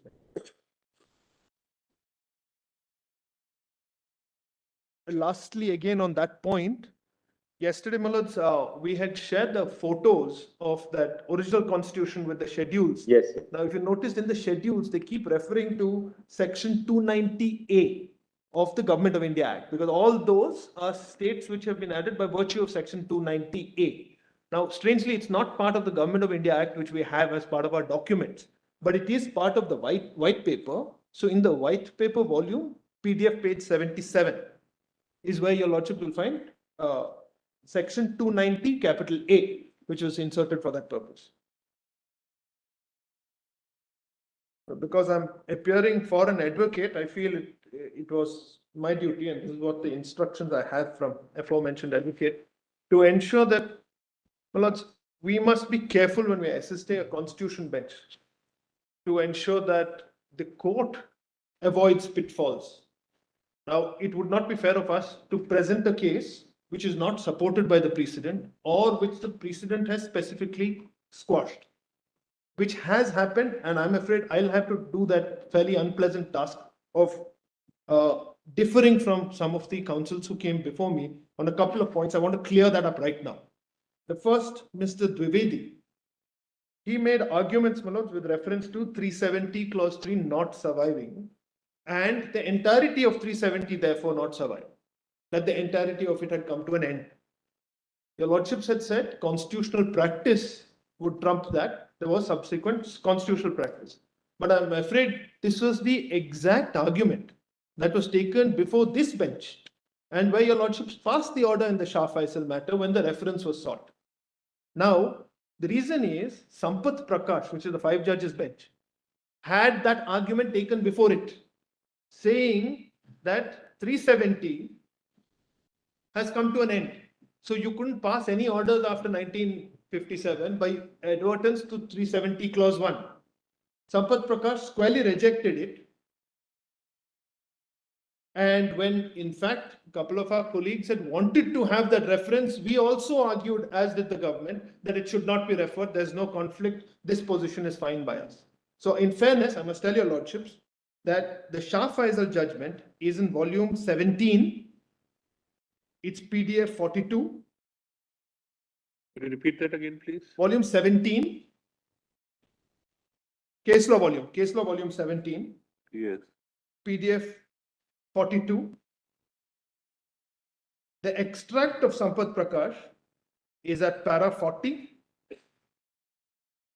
And Sampath Prakash's reasoning is that CO 44, which was the 1952 CO, if your Lordship will remember, that was the one issued under Article 370, Clause 3, the 1952 one. Thereafter, in 1954, with the Constituent Assembly, they issued 371D, the 1954 order. Now, the 1952 order is proof of the fact that the order itself says that we allow 370 to continue to stand except for this modification and that explanation. Your Lordship will remember yesterday that explanation much was being made of it. So it was the conscious choice made at that point in 1952 by the Constituent Assembly, because that's the threshold. That's when we are going to go ahead and make the Constitution. Now, if we are going to activate 370 clause 3, why embark on this exercise? We get the entire Constitution to apply. But because they made that conscious choice in 1952, they issued that, the one and only order that's ever been issued under 370 clause 3 until 2019, which is the 1952 order. Now, that 1952 order is the reasoning adopted by the Sampath Prakash bench to say, since you yourself have taken the decision that the Constitution of India will apply with exceptions and modifications, and the only exception or modification you have brought in is that explanation, which was a question that fell in Damnu later. But because you yourself have said that, it's an accepted fact that 370 continues to apply. That is your conscious choice.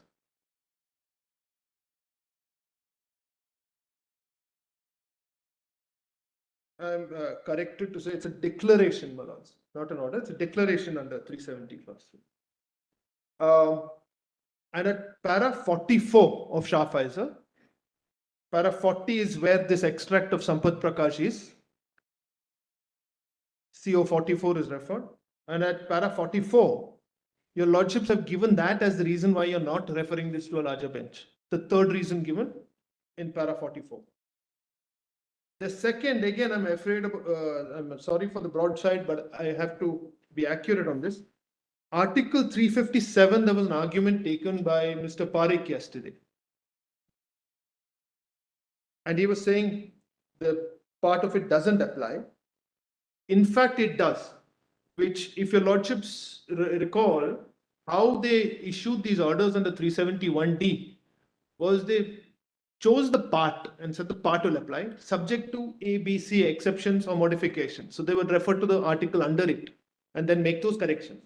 If you compare page 18 of volume 3, which is the first order, when 357 was not made applicable, with page 38 PDF of volume 3, so that's 1952, I think, and 54 first, and then 1958. Now, page 38 is 58. They, while bringing 357 back, 360 is omitted. So 357 continues to apply fully. So it wouldn't be appropriate for us to argue that 357 doesn't apply in the state of Jammu and Kashmir.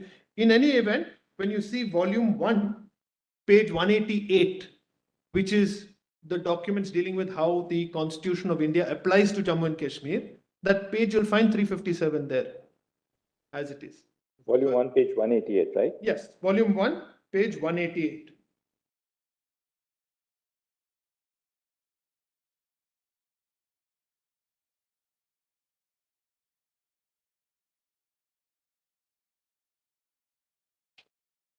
So, my lords, the points that I'll deal with, I'll just unfold for your lordships. There are some which I've decided I'll leave for rejoinder. I won't trouble your lordships with that because that can come at any stage. It's not a particular thing that needs to come first up.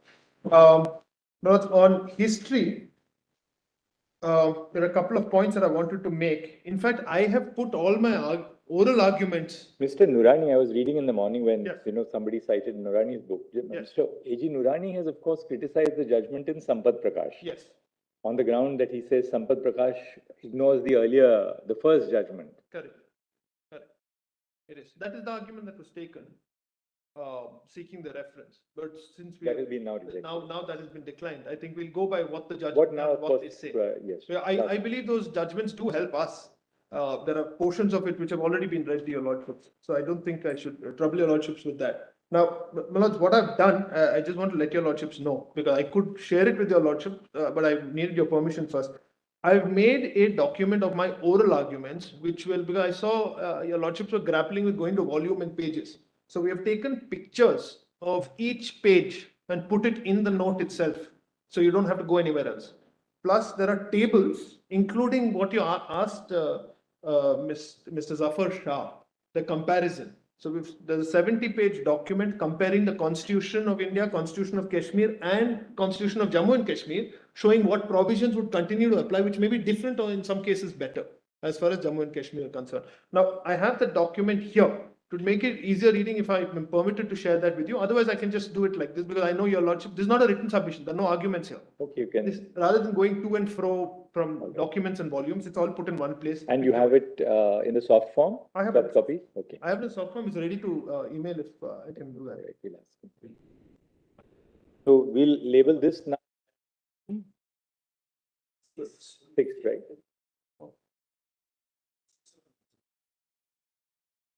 So one page note is not a problem, but if it is something to. No, it's not written submission. Because we would have done it ourselves, but if anything. No, I'm saying I put anything pictures, but only reason is your lordship. Pictures from the existing compilation. Right? In every place, I put volume and page number, so your lordship can see it's from that volume and page number. There's no arguments at all. It's just the sequence of. Just putting everything in Yes, one. yes, in one place.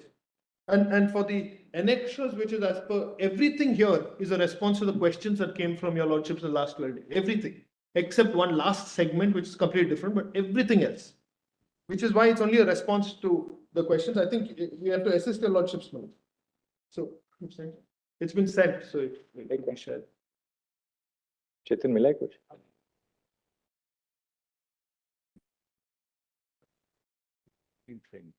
Meanwhile, I'll just explain to your lordships how I'm dealing with it. There's a little bit of history, and one I think which is very important, which is the previous attempt in Parliament to omit Article 370, in which there were debates in detail. And Mr. Gulzari Lal Nanda, who was the Home Minister then, this is between his 2 tenures as interim Prime Minister. He, as Home Minister, says that there is no way that we can go ahead and repeal or omit Article 370. Nurani is also referred to that part. Yes.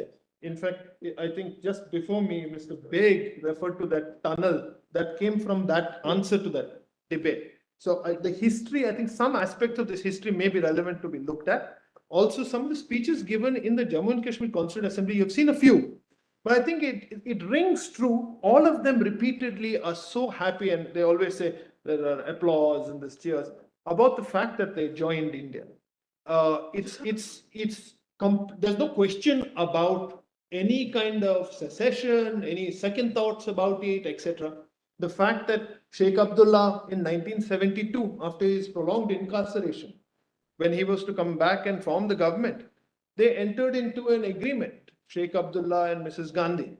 And it's interesting because that agreement provided for the fact that there'd be no question of you asking for an abrogation of 370 clause 3. The accession is absolutely complete. No secession arguments can be taken. That's also put on record, the Sheikh Abdullah and Indira Gandhi agreement. Interestingly, Indra, on behalf of Mrs. Gandhi, the signing of that agreement, which happened the day before he took over as Chief Minister, was done by Mr. Parthasarathi, who was a famous diplomat, but also was the son of Gopal Swami Iyengar. Many ways that you find overlaps throughout, but this history, I think, shows and resonates how from then, that date till now, the interpretation of 370 has been consistent without any departure. 370 clause 3 is the temporary provision. A choice had to be exercised at that point of time, which was done, and it was over and done. And the problem is the other way around. If I may just digress for a minute. 370 clause 1 says article 1 will apply. You can't make any changes to it. And it starts with a non-obstante clause. 370 clause 3 also starts with a limited non-obstante clause, which says notwithstanding anything in the provision above. We are looking at it throughout while the arguments are on, with reference to the question of complete integration or the constitution completely applying. Why don't we look at it the other way around? Suppose you had some government at the center, which for reasons best known to them, have a sympathy to the cause of secessionism and say that, look, we will artificially create some assembly to be treated as the constituent assembly. They will take a decision whether 370 clause 3 can be utilized to abrogate 370. Now, when you abrogate 370, please note that Article 1 also goes with it. The other way around. There is a problem, Mr. Shankanarayan. Yes. Article 1 is a permanent feature of the Constitution, Absolutely. right? Absolutely. Yes. Now, what was the reason for Article 370, Yes. Clause 1, Yes. to contain a specific reference that Article 1 of the Constitution shall apply? Yes. Article 1 of the Constitution was in any case applicable because that's an embedded part of the Constitution. Absolutely. The reason why they introduced a reference to Article 1 Yes. in the in Article 370 Yeah. was for this, that during that interim period when there was a power to modify the provisions of the Constitution, Yes. those relatable to the instrument of accession with consultation, Yes. those not relatable to the instrument of accession with concurrence, Yes. during that period, there would have been a doubt as to whether or not Article 1 could also have been modified with concurrence. Correct. So the object of putting that in Article 370 was to redouble the constitutional statement that Article 1 is a permanent feature of the Constitution. Yes. Now, if Article 370 was intended to be permanent, Yes. there was no reason to include Article 1 in Article 370 because Article 1 anyway is a permanent feature of the Constitution. Absolutely right. Just one more. Yeah. You see, when we refer to Article 370 Clause 3, Yes. it only refers to 370. Yes. It doesn't refer to Article 1. No, it doesn't. Correct. Correct. But 370, which includes within it Article 1 compulsorily applying. But that if one looks at it, the argument which you raised, if one looks at it, what you can abrogate is Article 370, Correct. not Article 1. That's what I'm So saying. 370 goes, the entire constitution becomes, as it is applicable to all the states, will become applicable to the state of J&K. Which is why, if I may just read that, If this suppose- is not my interpretation, this is the President of India's interpretation, Rajendra Prasad. His letter is here, I'll show you the extract. His interpretation writing to Pandit Nehru.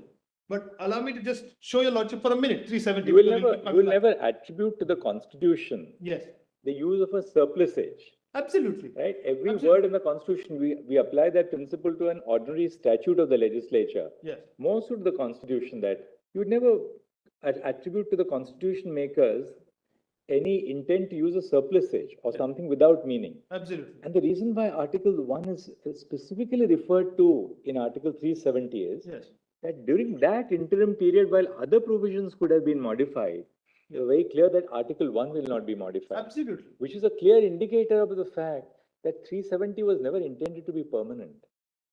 I'm with Probably your argument could be No, I'm with you. that, Lordship. that after the Constituent Assembly arrived at an understanding, something further was left to be done by the Indian Constitution. Right. So Now, which was never done, and we followed this expedient of the COs. Yes. That's what seems to have happened. Yes. It served everybody's purpose. The government of India could get the work of the government done. the J&K Assembly could have those beneficial provisions of the Constitution apply to them. Yeah. As the then Prime Minister Nehru said, that's now reduced to a shell. Yes. That's what he said. That's true. Now, as a result of what this seems to have, therefore, been a very convenient expedient of having COs to apply the Constitution to Jammu and Kashmir and progressively bring J&K into the mainstream. Yes. And integrate it fully. Yes. On whatever issues that were left out. Yes. But possibly, these are clear indicators within, intrinsic to Article 370, that these were in the sense of pro tem provisions until some further action would be taken. This is absolutely right. In fact, if your lordships would see from 379 onwards, fortunately this book is there now, they've all been repealed, 379 to 390. Those were also pro tem provisions dealing with the provisional parliament. In fact, the converse of yes, the converse of what was shown to your lordships earlier about the explanation provided in Jammu and Kashmir of where the Constituent Assembly of Jammu and Kashmir would conduct itself as the legislative assembly. The identical provision is Article 379, which stands repealed, which is that the Constituent Assembly of India would be the provisional parliament and they would elect the President of India for the time being, etc. Now, those are pro tem provisions. I'll show your lordships that in detail. But on this point, the question I ask myself is 370 clause 3 provides, and those opening words are very important, notwithstanding anything in the foregoing provisions of this article. Now, that I think segues exactly with what my Lord the Chief Justice said. Wouldn't this be surplusage? What was the need for these words? The need, in my view, for these words, because what is it in the provisions above that are standing in the way of 370 clause 3? It appears that 370 clause 1 has excluded the possibility of Article 1 and Article 370. 238 anyway had gone by that. Of these two provisions being in any way the subject matter of orders under 370 clause 1 subclause D. It had excluded it. What 370 clause 3, and I have to look at it keeping two things in mind. 2023, when I'm making this argument, and the fact that Sampath Prakash as well as your lordships have held that this position of 371D being operationalized is the position, that's a correct position, there's no way of questioning it. If I keep those two parameters in mind, the Constituent Assembly sitting in 1952 is faced with the choice which is provided under 370 clause 3, which is that notwithstanding anything in the provisions above, you have to decide whether you want to keep 370 alive in some form with exceptions or modifications, or do you want to junk it as a whole? Now, if they were to take that other choice, and we are grateful that they didn't, but if it was a question of doing so, what is the impact on the Article 1 not being made applicable? What is the impact on it? The way I see it, the impact is, and it's an unfortunate answer, the impact is that Article 1 wouldn't apply to them if they had decided so. And it, in my view, that's the danger of recreating a Constituent Assembly at any point. Article 368 in our Constitution doesn't permit repeal of the Constitution. Please see. It says amend, modify, repeal any provision of the Constitution, not the Constitution itself. And after the basic structure has come, there's no question of that. Now, what is our fear with this Constituent Assembly argument? It would be very difficult for this court to give a verdict on the Constituent Assembly being resurrected as far as the state of Kashmir is concerned, and in a future date, tell us that no, that's a principle that applies to Kashmir, it doesn't apply to the Constituent Assembly of India. My view is it applies squarely to the Constituent Assembly of India. There is no question of suddenly reviving or resurrecting the Constituent Assembly of India in any fashion. It's done for. What you want to do, you do by amending this Constitution. This is something we and our forebears have tied ourselves down to. That's the idea behind the basic structure. There is no way of incremental modifications being made by virtue of resurrecting constituent assemblies. This case is effectively about, one, whether a power exists, and two, has the procedure laid down for the exercise of that power been followed? In Article 3, for example, there's a question that Justice Kaul put to Mr. Chandrachud Singh yesterday. Converting a state into union territory is a lack of source of power that doesn't exist in the constitution. It can't be done. But, subject to what Justice Kaul said yesterday, can you take a part of a state and convert it into union territory? Yes, you can. Article 3 provides for it, but there is a procedure for exercise of that power. That procedure has not been followed. I hope I'm making myself clear. So there's a source of power, whether it exists or not. And then there is the exercise of that power. The same argument applies to Article 370. Does the prospect of creating a constituent assembly exist today vis-a-vis Kashmir or vis-a-vis India? No. My answer is a square no. That's not provided for in the constitution, therefore it doesn't exist. In any event, and without prejudice to that argument, the exercise of the power and the manner of exercise of that power is one of the most fraudulent, invidious exercises that we have seen in this country since 1970. And why do I say 1970? In 1970, when they wanted to get rid of the privy purses, they moved a Constituent Assembly bill, amendment bill. That bill went to the Lok Sabha and passed through the Lok Sabha. It went to the Rajya Sabha and it was defeated by one vote. One vote. And then what did they do? Overnight, the president issues an order under Article 366, definition provision of the rulers, and uses that power to say from tomorrow onwards, there are no rulers, all your privy purses. What have they done differently today? They just use the next provision. They use 367. And your lordships came down like a ton of bricks on them. 9:2 you held against that kind of an action. And I want to show your lordships Madhavrao Sinha because I believe it squarely applies. They finally had to go back to the drawing board. They had to come with a constitutional amendment. That constitutional amendment was sustained in Raghunath Rao Ganpat Rao 20 years later. But the fact is, following procedures laid down in the constitution are sanctified mechanisms which protect us, which protect this constitution. The sovereignty doesn't go to the executive. The executive is a creature of the constitution, as is this court. The people are the sovereigns under our constitution. Let there be no doubt about that. Because I believe that there is some feeling, which is the same feeling that the government had at the time of Madhavrao Sinha, that some level of paramountcy, some level of sovereignty had devolved on the executive. So an executive has some residue power by which they will interpret the constitution differently.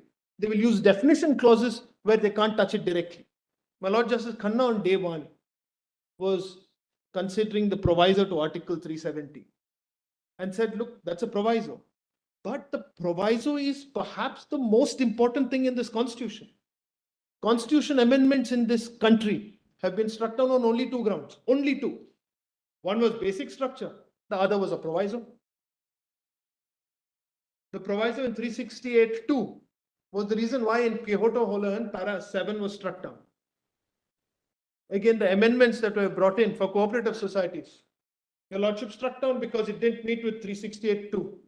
I remember, my Lord, the Chief Justice mentioning on day one about 368(2) proviso. Can you use that by way of the 356 route?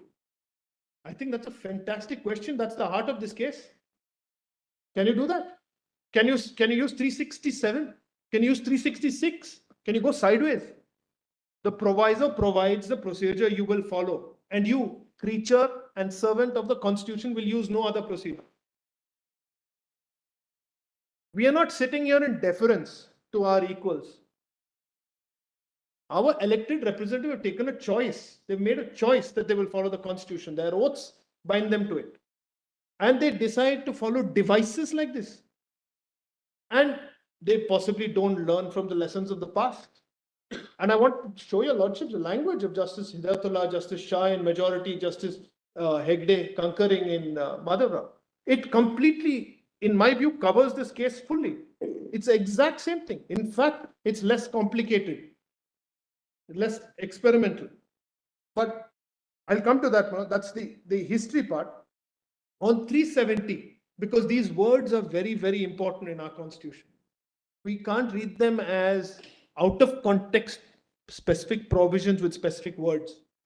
The words temporary, the words consultation, concurrence, necessary, recommend, the non-obstante clause, even the colon. There are 3 colons in Article 370. All of these are found in other parts of the Constitution. So if your lordships were to look at this provision in isolation and interpret it without at the very least considering the other provisions where similar words are used, we would have a problem that will arise on a future date, which is why I want to address your lordships on those. Then on the frauds on the Constitution and the measures which keep those provisions intact. 3 of them in particular. The ordinance making powers, which are exceptional. The expressions your lordships have used are necessary evils, but with safeguards. And what is that safeguard? That it will be temporary. Immediately after the legislature comes in, the legislature will look at the ordinance and decide whether they want to continue or not, as they have done in recent weeks, as far as the NCT of Delhi is concerned. Article 356, about how it will be exercised, there are safeguards in the Constitution. And see the orders they pass under 356. They suspend the legislative assembly. Once they suspend, and suspend has no other meaning in law. It has absolutely no other meaning in law except that it is for a fixed time period. It's in the interregnum. It's between 2 things. I haven't terminated. I haven't ended, killed, murdered, paraded 9 feet, 6 feet under. I haven't done any of those things. It's just suspension. What is the effect of that order today? Exercising 356, they suspended the legislative assembly and poof, disappeared. What's happened to it? These are series of abuses of the Constitution which has taken place in this case. And finally, my lords, there is one aspect which I thought is interesting and disturbing at the same time. In 2018, coincidentally, just a month before the events which transpired here began, our friends across the border did something unusual. Pakistan occupied Kashmir, they have another name for it, and Gilgit-Baltistan are the 2 areas which Pakistan claims as its own. In their constitution, there's no reference to that as part of their territory. And I think advisedly so for their sake, because they still harbor some hopes that there would be some accession of Kashmir to them. In 2018, they decided, one, to pass an amendment to their 1974 interim constitution for, as they call it, Azad Kashmir. The other thing they did was in the same month, they decided to pass a GO with reference to Gilgit-Baltistan, which is the other area which is also across the border, all part of erstwhile Kashmir, or continues to be part of Kashmir. In fact, section 47 of the Jammu and Kashmir constitution, you will find a reference that the territory of Kashmir as defined in the constitution is the territory as it was on 15th August 1947, which is the entirety of it, without the 75,000 square kilometers having gone to Pakistan. Both that amendment and that order, what it did was to take away the right of self-governance that the people in those 2 areas had and to vest it in themselves. As far as Gilgit-Baltistan is concerned, it was challenged with the High Court. High Court allowed the challenge. It was reversed by the Supreme Court, which strangely substituted the impugned order, which had been passed by the government, with an order of its own. Effectively, what the government there has done is to wrest direct control and vest it in a council with the Prime Minister. I ask myself that question, isn't India different? Are we not a democratic country run by a constitution? Do we not adhere to certain promises that we make and which are covenanted in the constitution as a solemn promise on which 5 constitution benches have weighed in? Or are we going to follow the ill-advised example of people who put their prime ministers in jail? Now, if your lordships have that note,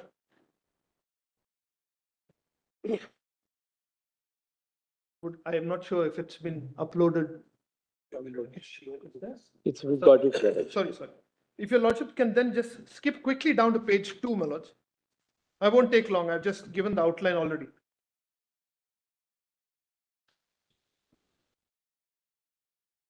From page 2 onwards, I'll just quickly read out the headlines. This is the sequence in which things panned out. Cabinet Mission Memorandum on State Treaties and Paramountcy, that was in May 1976. The second para there refers to how the rights return to the states from the crown. This is important apropos what your lordship said earlier observed on sovereignty. So what the British crown had taken, the British crown gave back to the states. So after that, it was between the states and the new government of India to enter into whatever arrangements, which is why the Government of India Act 1935 had to be amended. This is echoed by the cabinet mission at the bottom of that page. Next is the negotiating committee. This is on behalf of the princess. Yeah, Asli. That's point number C. Then Mr. Vallabhbhai Patel's statement in July, a month before independence, my lords. If I can read the last 3 lines of the first paragraph and the second paragraph. We ask no more of them than accession on these 3 subjects in which the common interests of the country are involved. In other matters, we would scrupulously respect the autonomous existence. Next para, last 3 lines again. Nor would it be my policy to conduct the relations of the new department with the states in any manner which favors the domination of one over the other. If there would be any domination, it would be that of our mutual interests and welfare. Then the Indian Independence Act, these are the 2 relevant sections. Then the Government of India Act, the amendments I've referred to, my lords. That's 5, 6, 290 and 290A. H, this is the 3 routes which are set out in the white paper. H, the integration of states did not follow a uniform pattern in all cases. Merger of states in the provinces geographically contiguous to them was one form of integration. The second was the conversion of states into centrally administered areas. And the third, the integration of the territories to create new viable units known as unions of states. Each of these forms has been adopted according to size, geography, and other factors relating to each state or group of states. If your lordships were to tap on refer table 2, it will take you to a table. If you just tap on that. Now that table splits these states into 3 types. States that envisage their own constituent assembly, which are Madhya Bharat, Pepsu, and Rajasthan. Second, states that ultimately formed a constituent assembly, and there are quite a few of those. There's Mysore, Jammu and Kashmir, Junagadh, Saurashtra, and Travancore and Cochin. So because this question of constituent assembly came up, your lordships need to know that there were these 4 states which had constituent assemblies, but how 3 of them decided to go ahead with the Indian constitution after extended negotiation. The 4th one was Jammu and Kashmir. The table below shows your lordships each, I'm sorry, my Lord Justice Kaul has that? Yes. The table below has princely state, the date of the instrument of accession and a supplementary instrument if at all, the constituent assembly if any, the remarks against that, and the source. I've given your lordship the volume and the PDF number. And we have shown how Jammu and Kashmir is the only one where that constituent assembly went ahead and formed the constitution. I'm not going to take more time. Your lordships will see the table whenever you have leisure, my lords, if your lordships have any leisure. Can you click on back on top to take you back to the beginning? At the top of the page, it says back on top, on the top right hand. If you just tap on that, it'll take you back to the note. The next was supplementary instruments. I'm sorry. Access.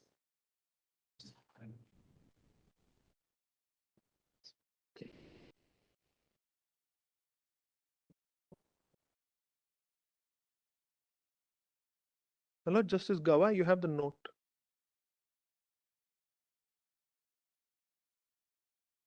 But I don't know if they each of them will be.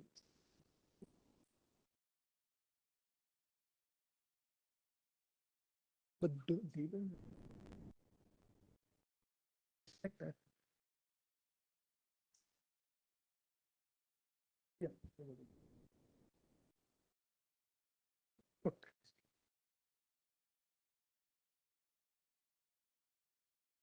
I'm sorry, could I assist if there's any difficulty?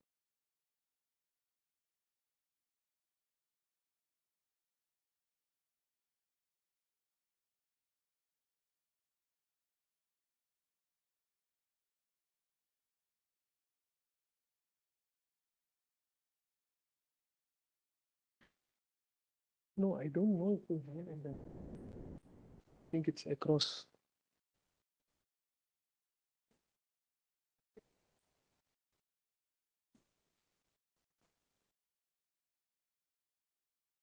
No, it's too big. Okay.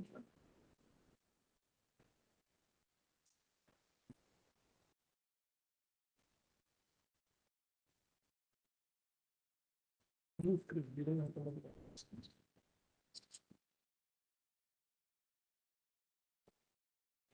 And put it here. No, it is-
Yes, Manoj, are you back? Lots of arguments.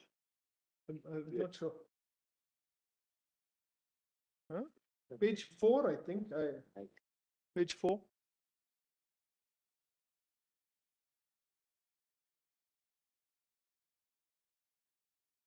Okay.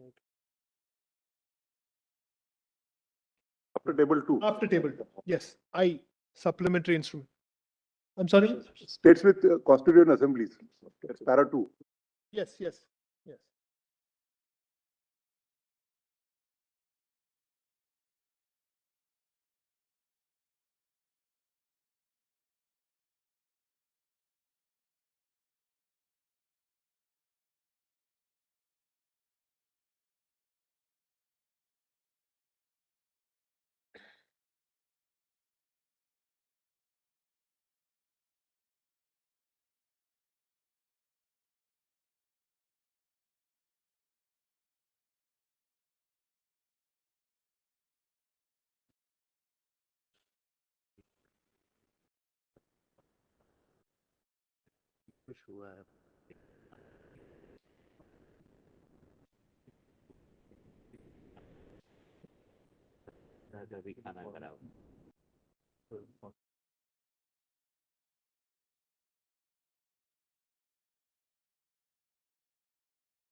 Page 4, my lords, bottom. We, Okay. in fact, looked at the guidelines the court had issued yesterday for written submissions, etc., which says PDF and page number has to be the same. So we tried to align that.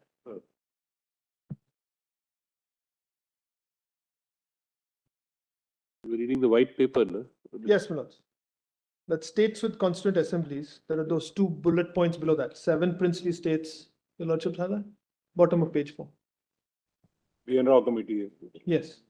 ये तो जो हम show करते बोल रहे हैं lordship के पास आया वो पर्सनल किसी से थोड़ा टाइम लेगा कोई बात नहीं. We saw Sardar Patel's statement. Now where are we? Yes, bottom of page 4, states with constituent assemblies. Lordships have that? Yes. So these just give you the data points. 7 had covenants to form constituent assemblies, 4 formed them. And then the next page top, page 5 top, is the extract from the white paper. In existence, namely Saurashtra, Travancore, Cochin, and Mysore, the Saurashtra Constituent Assembly adopted the draft constitution in its entirety. The other 2 constitution-making bodies proposed a few amendments. Some of these were incorporated in the amendments finally accepted by the Constituent Assembly of India. Others were dropped as a result of discussion with the delegation of these assemblies. Our next para deals with Kashmir specifically. The state has therefore, I'm sorry, the lordships have that? Yes. I'm looking. Yeah. Yes, the state has therefore been included. The state has therefore been included in Part B states. In view of the special problems arising in respect of the state and the fact that the government of India have assured its people that they would themselves finally determine their political future, the following special provision has been made in the constitution and 370 is extracted. Your lordships can see that first part of 370. Now, there is after that, from the J&K Constituent Assembly debates, Mr. Beg, speaking in the Constituent Assembly, also mentions why it is exceptional, why 370 is unique. Why was a special position, your lordships have that bottom of the page. Why was a special position granted to Kashmir? It is because of its special character and the struggle for freedom which the people of Kashmir have led. Kashmir, sorry.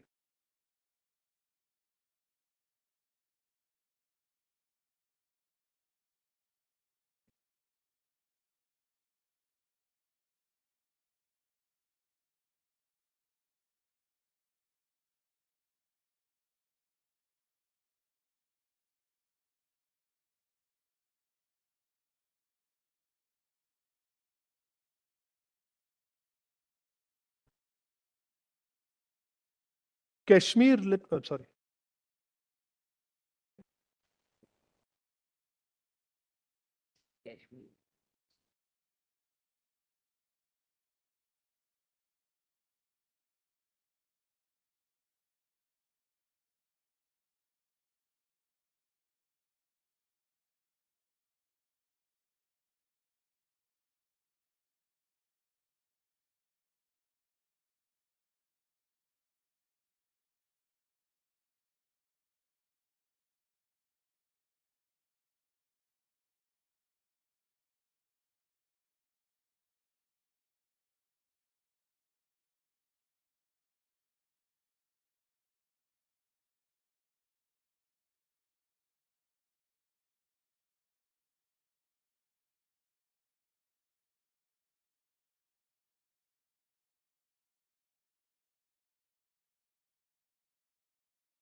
Appropriate, huh?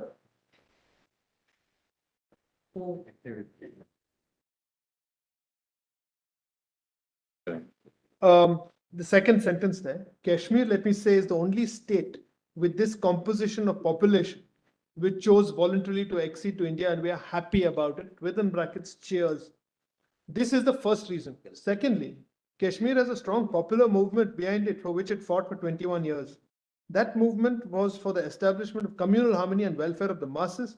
Kashmir has before a definite socio-economic program of its own. As an honorable member of this house has said, it is with a view to implement that program that we acceded to India and we maintained special position. In order to implement that program by common consent and agreement during the time of Sardar Patel and other leaders.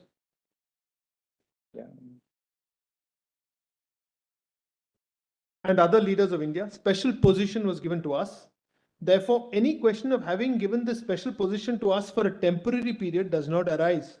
It was never given to us because our question is hanging fire in the UN or because Pakistan put forward its right over Kashmir, but because of the reason I have mentioned. It is a special position, and taking it away will clearly be betraying the people of Kashmir.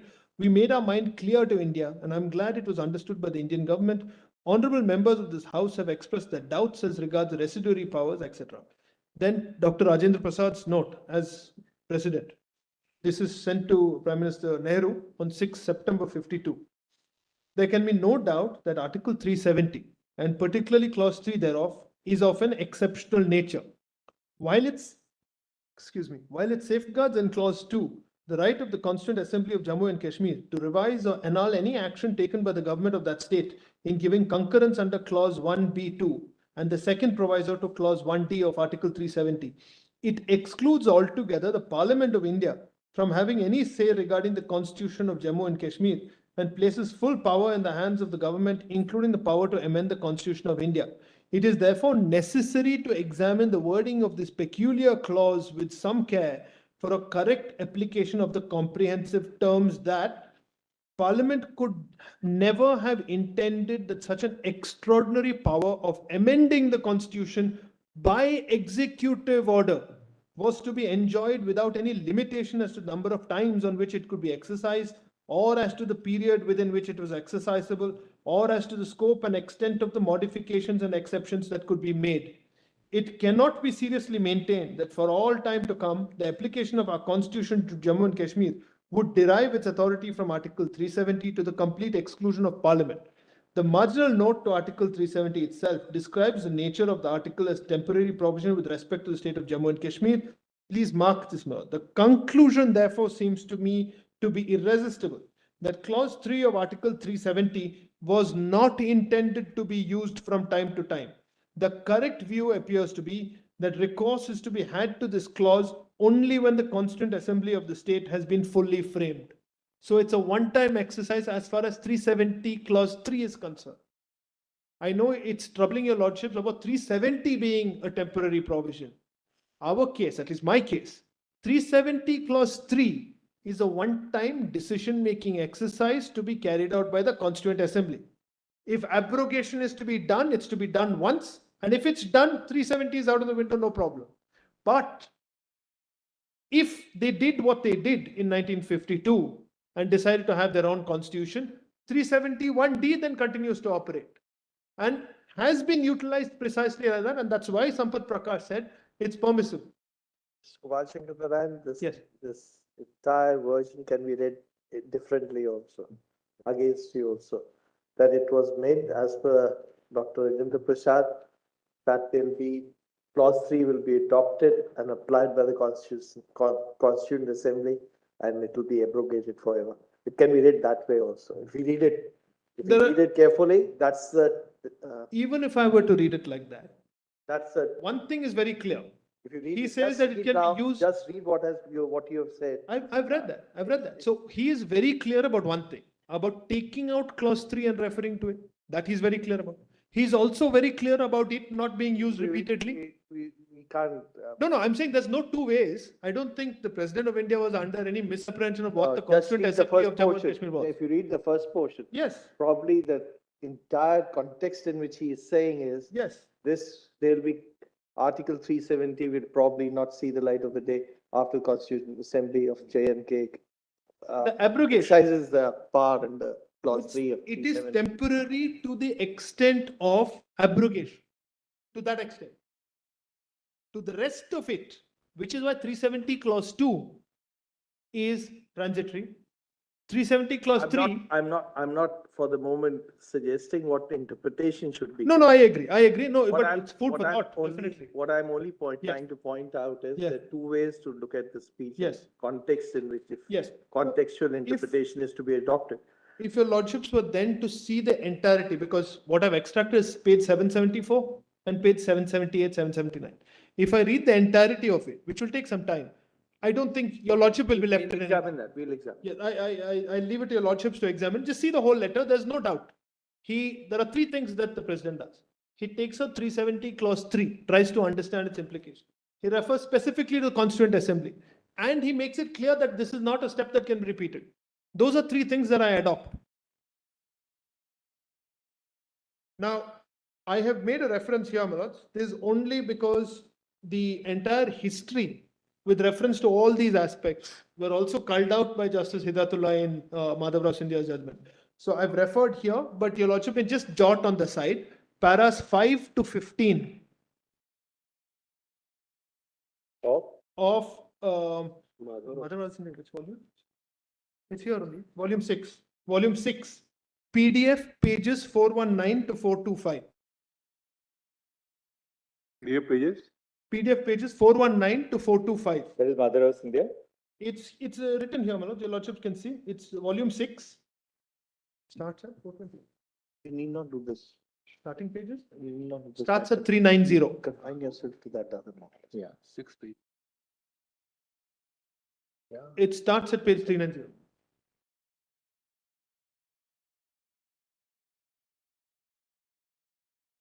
PDF 390. So, Mr. Shankaran, you've given us a 143-page note. That's only the tables. Your lordships, 60 pages of that is that constitution comparison. I'm not even going to take you through it. I'm just putting it because you need to have the material. Because all of this couldn't have come in our written submissions in advance.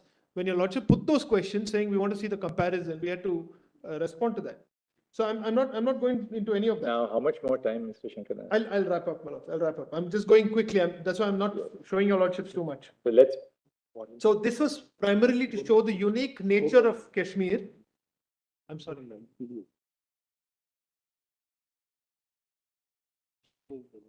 In fact, it's interesting that for Kashmir, we had a ministry in the union government, the Kashmir Affairs Ministry, which was headed by Iyengar.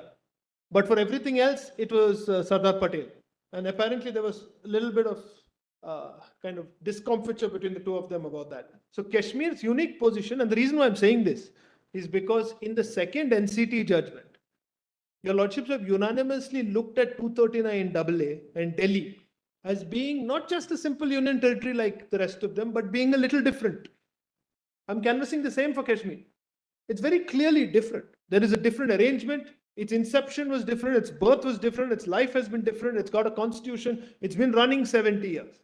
Now, if you're going to upset it on a mere ipsi dixit overnight, there's obviously some basic procedures and protections which are provided in the constitution have to be met. That's all we're saying.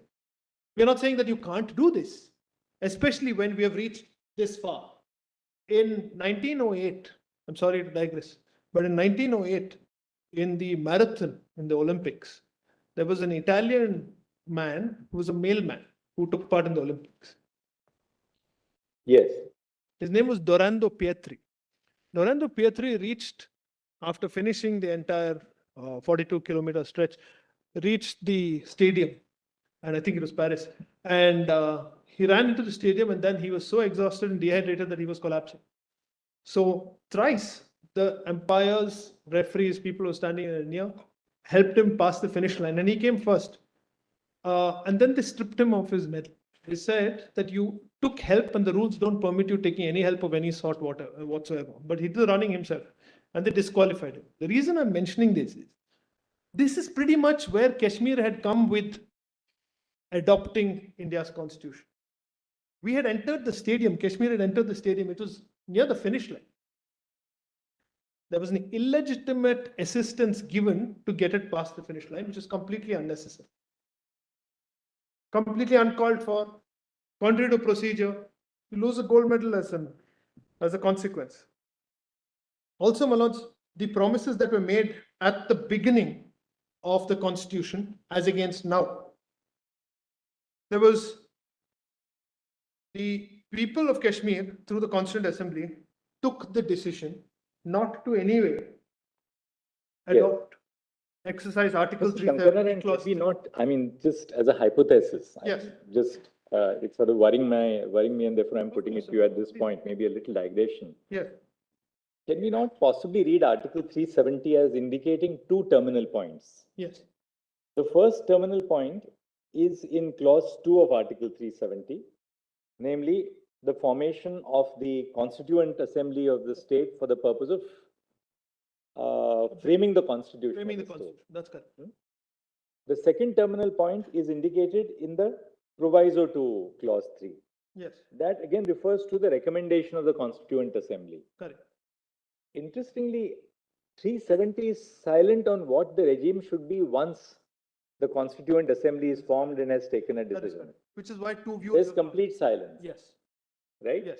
If there is complete silence in Article 370, then 370 possible interpretation has worked itself out both in relation to clause 1 and in relation to 2 and 3.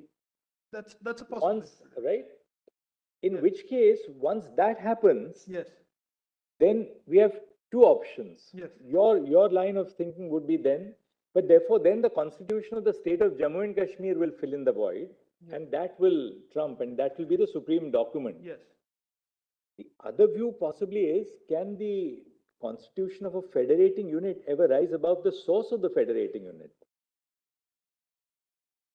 Because we've always sort of presumed, because, the COs sort of led us up a certain line of thinking. Yes.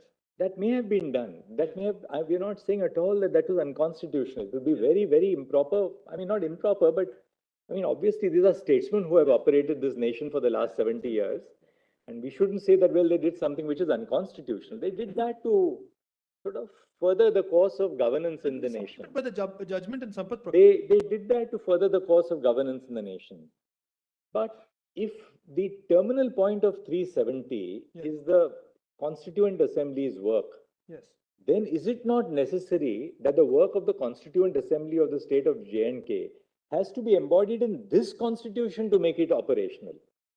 It's not necessary, because it's not provided for by the constitution. The constitution looks at the Jammu and Kashmir constitution. It depends on what view of our federation we take. Yes. And if that is not so, yes, then is it not also possible to a construction, then where was all this exercise necessary? Abrogation and everything. Yes. No. Abrogation postulates that it continues. Could be, yes, as we ourselves said, that they applied 370 even post 1957 by all those COs. Correct. But if 370 works itself out. No, if it works itself out, I'm with your lordship. I think we must rethink all these different ways of looking at it. But if it works itself out, it can't be touched thereafter. It's worked itself out. It exists in the constitution. No, it doesn't exist in the constitution. No, it's a provision. Clearly on the text. No. Without being able to. But it's completely. But the text, it is there in the constitution. Yes. But it's a provision of the constitution which itself points out its self-limiting character. No, right. So it's not obliterated. But if the text itself shows its self-limiting character, then the very operation of 370 has to come to an end once the Constituent Assembly of the state was formed. And that is a key reason why both 2 and the proviso to 3, that you are in a way possibly right. I mean, we'll have to, of course, when I say you're right, it's part of the process of reflection. We have only finished half the arguments in the case, on the anvil of finishing half the arguments. That the proviso to 3, when it speaks of, it doesn't say, what does it say? Necessary. Declare that this article shall cease to be operative, or shall be operative only with such exceptions or modifications. Yes. This exceptions or modifications finds expression in 2 parts of this Article 370. Yes. Clause D Yes, D refers to subject to such exceptions and modifications correct. as the President may specify. Yes, The second is clause 3, yes, shall be operative only with such exceptions and modifications as he may specify. yes, So, if you see A 238 will not apply. If 238 applied the part, was part 6 of the Constitution. yes, Part 6 of the Constitution dealt with the executive, the legislature, the governor, the high courts, and the subordinate courts. There were 5 provisions of part 6. yes. That will not apply. If that will not apply, what would apply? It can't be that there was no executive, governor, legislature, high court, or subordinate courts in Jammu and Kashmir. 1939 arrangement would apply. All right, that's an indication of its being a very pro tem sort of a measure. Then Parliament may modify. Parliament may make laws with respect to those which are governed in the instrument of accession. That's describing power of Parliament. For Parliament. Yes. Then such of the other provisions of this Constitution, then comes Article 1 will apply, Yes, right? Then D says such of the other provisions. Now, which are the other provisions? Otherwise, other than what is stated in clauses A to C, yes, that is 238, power of Parliament to make laws, Article 1. yes, Such of the other provisions will apply with such modifications and exceptions as the President may make. yes, All right? No such matter which pertains to the clause 2 will be made unless, it has the concurrence of the state. yes, Then why does 2 come in? 2 comes in that in case the consent was given before the Constituent Assembly was formed, place it before the Constituent Assembly. So, yes, the terminal point of clause 2 is the Constituent Assembly. yes, What does 3 say?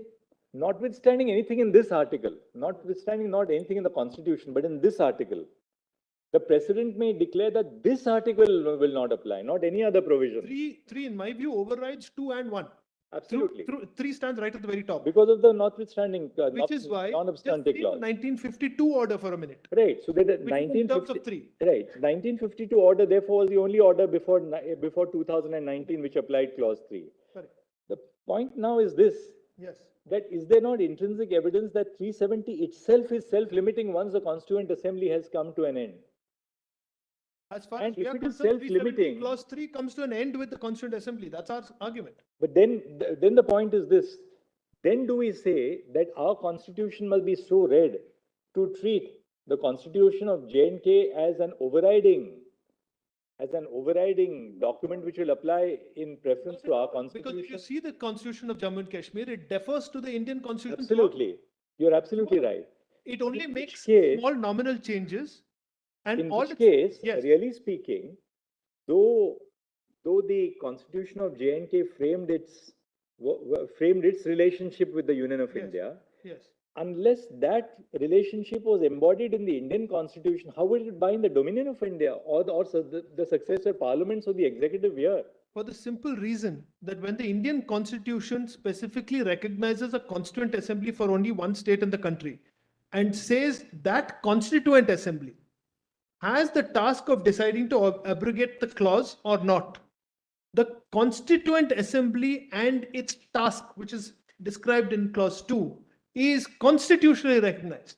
So the fact that there is a constitution coming at the end of this is an obvious corollary. Does that mean that therefore anything that was said by the Constituent Assembly of J&K would bind the nation, bind parliament or bind the executive here? Couldn't. It had to be embodied subsequent to 1957 in a binding arrangement reflected in our constitution, which was never done. That, Manoj, Because everybody started working on, a working arrangement. The idea was to sort of, gradually bring J&K into the mainstream. Therefore, they didn't want to do that. which is thankfully what has happened, and which is why if we take the extreme position that there is no question of 370 subclause 1 continue after 1957,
Lordships, sorry.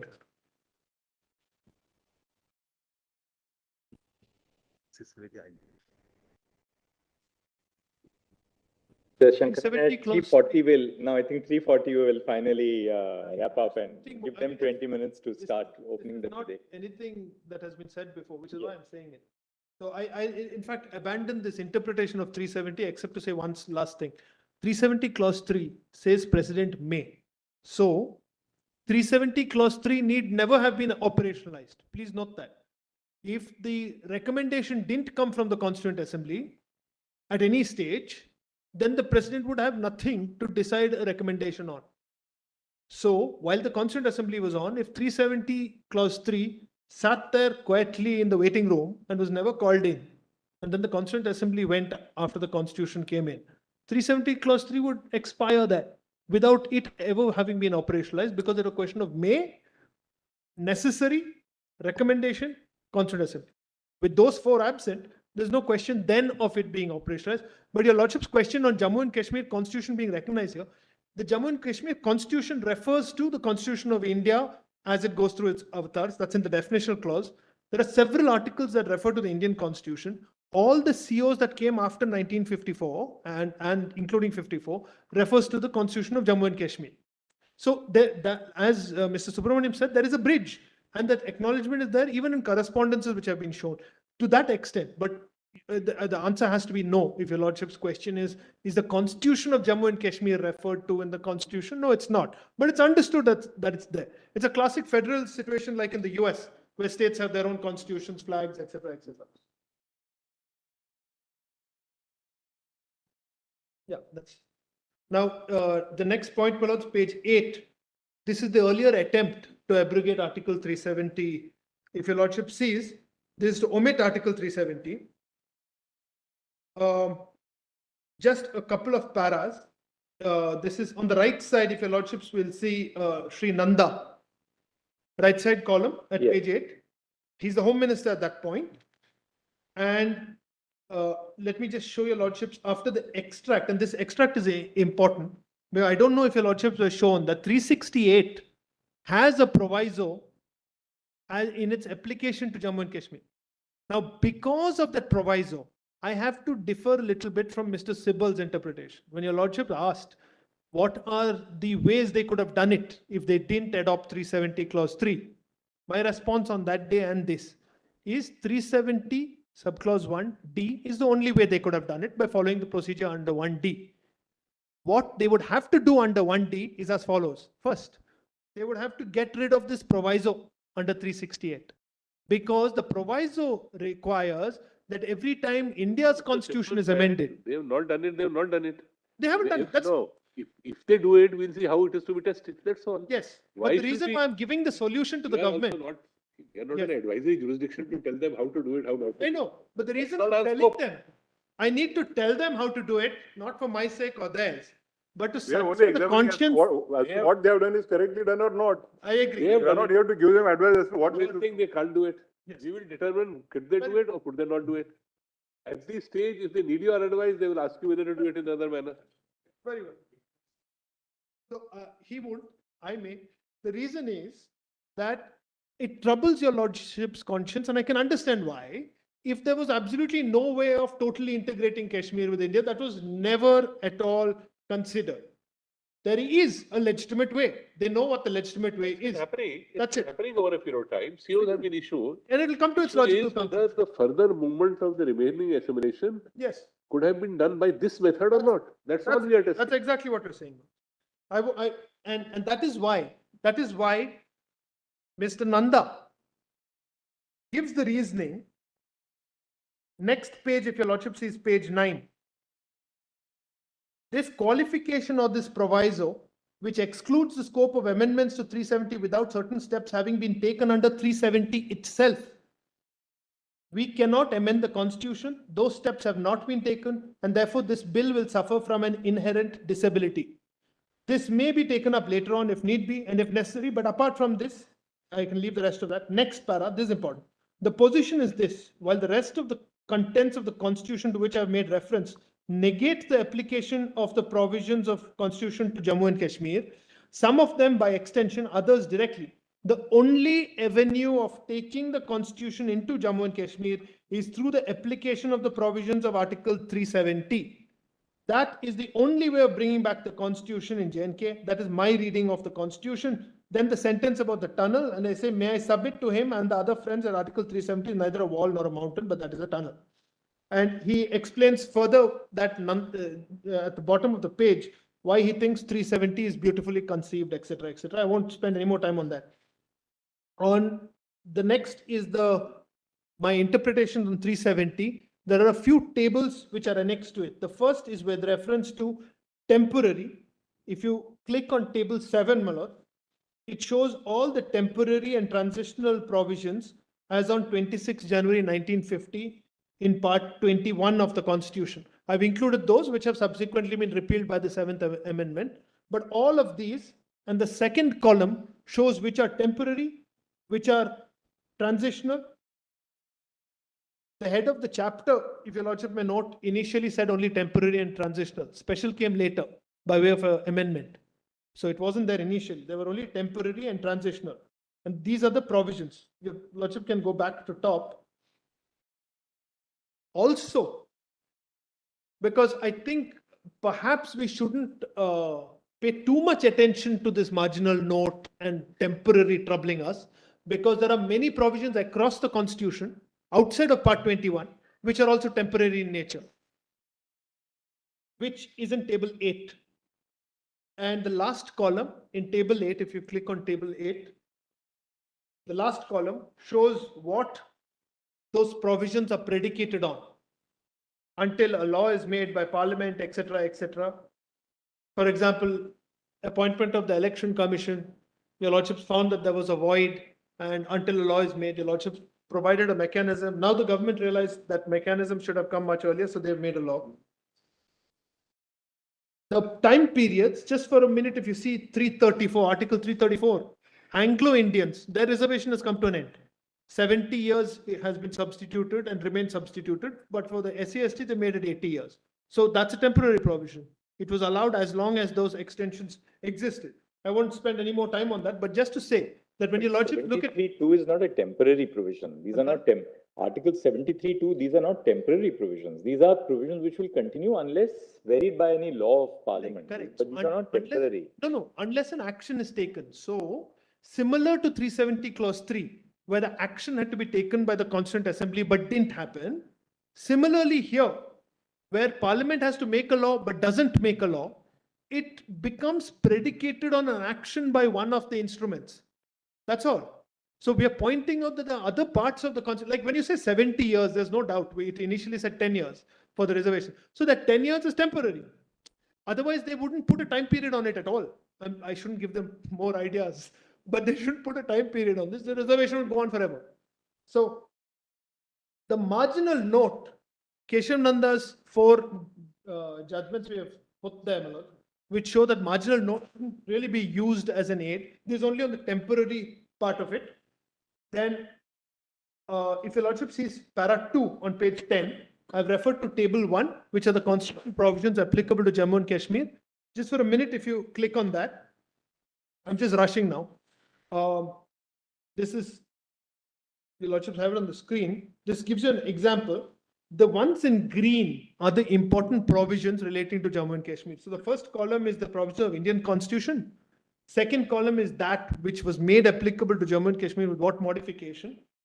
And the last column is the supplementing provisions of Jammu and Kashmir Constitution. It makes a very important reading because there are a few topics on which they had exercised their rights to have exceptions or modifications. Those are the ones in green: territory, permanent residence, property rights, fundamental duties have not been adopted there. Directive principles, they have what seems to be a more robust set of directive principles than we do in their constitution. Lok Sabha representation, services, consent for 352, 356, 358, then 367 and 368, and Schedule 7. These are broadly the ones in green. This is 60 pages, this document. My associates spent a lot of time going provision by provision of all three. to make sure that it can be an exhaustive table that's set out. If your lordships come back to the note, my lord, consultation and concurrence. Now, these phrases are used elsewhere in the Constitution. And it can't be that for purpose of 371D, where the impugn notification has come, that you've treated it so casually. Because there is this particular purport and a direction when you seek consultation and you get concurrence.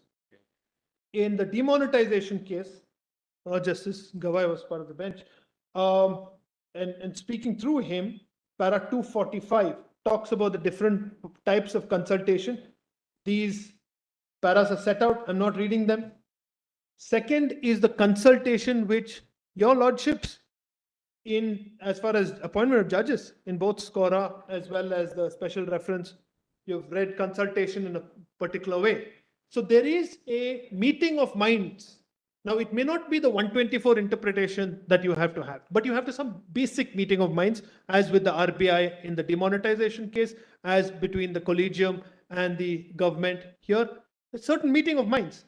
That meeting of minds doesn't mean your mind meeting your own mind. It has to mean some entity outside of yourself. You can't, by this device of 356, say, what do you think about this? And then tell yourself, oh, it's a great idea. Somebody else has to do that for you. And that's what they have sidestepped. And they've done it in the Constitution, which is why it's shocking. This is not some order by an executive of hearing. This is a constitutional amendment that you've effectively wrought about by way of this device. In Article 338B9, which deals with the OBCs and the commission required for that, your lordships in the Maratha reservation case said that the consultation there is mandatory. When you decide to add the Marathas to the lists, you should have consulted, you didn't consult. Now, all these are examples of where else in the Constitution you have consultation and what it means. And you're weighed in Constitution bench after Constitution bench, up to 9 judges, repeatedly you're weighed in to say this is what it means, this is the meeting of minds. That's completely thrown overboard by what they have done. Importance of the provisor, I've mentioned these two judgments, Quixote and Rajendra Shah. Colons, the Indo Development Constitution bench, links the proviso to the main provision, so there's no question about that. Recommendation, we have a table on recommendation, etc., which is table 6, which shows the many places in the Constitution where the word recommend is used and what its implications are. And it's necessary because it provides a kind of balance. A recommends to B. B can't set up A to recommend to B. A independently recommends to B. And that's also been thrown overboard. The non-obstante clause in Article 370 is very, very important. This non-obstante clause effectively trumps the other provisions in the Constitution which don't have non-obstante clauses. 356, 367, all don't have non-obstante clauses. Now, why does 370 say notwithstanding anything in this Constitution? It is so that in a situation where any of these other provisions could be in conflict, 370 is the one that will prevail. Which is why we have set out what those provisions are.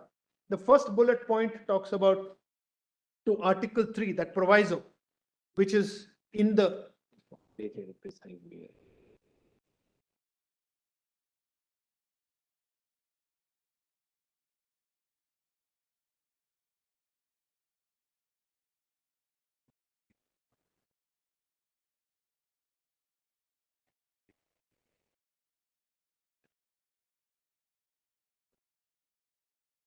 if I can show in para 8 on page 15, just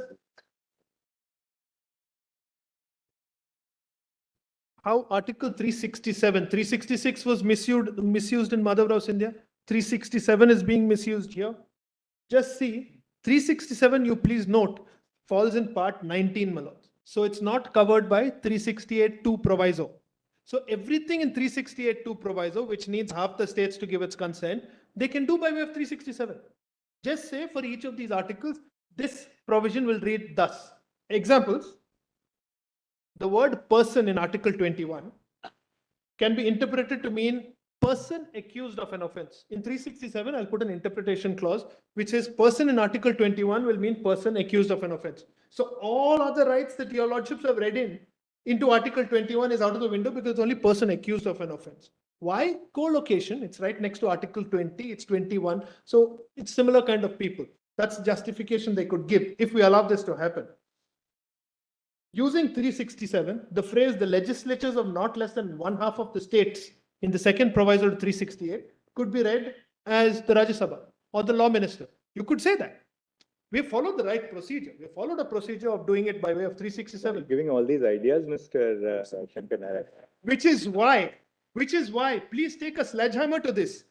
This invidious method of trying to suborn the constitution. And the reason why I say this is because Justice Hidayatullah and Madhav Rao Scindia says we must take extreme examples to test what they are doing.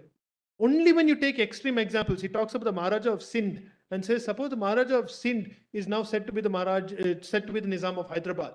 Of course, the president would never do anything like that, but we must take extreme examples for this purpose, which is why I'm forced to take these extreme examples to show that if they're allowed to do this, heaven knows what they'll do next. Now, I won't read the next bullet point for many reasons. Your Lordship may read it on your own. Well, if your Lordships come to page 17, frauds on the Constitution. Ordinances, 3 judgments on that, Wadhwa, A.K. Roy, and Krishna Kumar Singh, my Lord's Justice Chandrachud's own judgment. In fact, A.K. Roy is the other Mr. Justice Chandrachud's judgment. We have put both those extracts there so your Lordships can see. In fact, both your Lordships have spoken in very similar terms about how the Constituent Assembly held forth, as it were, an assurance to the people that an extraordinary power shall not be used in order to perpetuate a fraud on the Constitution, which is conceived with so much faith and vision. That assurance must in all events be made good. Your Lordships have said, an edifice of rights and obligations cannot be built in a constitutional order on acts which amount to a fraud on power. This will be destructive of the rule of law. Similarly, in precedence rule, how abusers are done, S.R. Bommai's paragraphs, Rameshwar Prasad, privy purses, I'll read separately in a few minutes. Possible consequences of such abuses, if you see point 5 at page 19, there's a separate table on this, where we have substituted legislature of the state with parliament everywhere in the Constitution, so you can see how absurd it becomes. Because by using powers under 356, can you do things which are irreversible and destructive? The idea of 356, much like 123, is a stopgap. It's in between. So that eventually Parliament or the government will take a call on it. It is not that you can do something completely irreversible and say, sorry, I had the power to do it. You didn't. Votes on accounts, GST, procedure of legislatures, panchayats, municipalities, even 246. Where list 2 is with the state legislature, Parliament can say state legislature is Parliament and then start making laws on its own. Surely that was not what is envisaged. Federalism and Article 3 has been exhaustively covered by Mr. C.U. Singh. I've just put some extracts of both the GNCTD cases, particularly to show that the GNCTD 2 is one that is, I think, very, very clear on the unique position.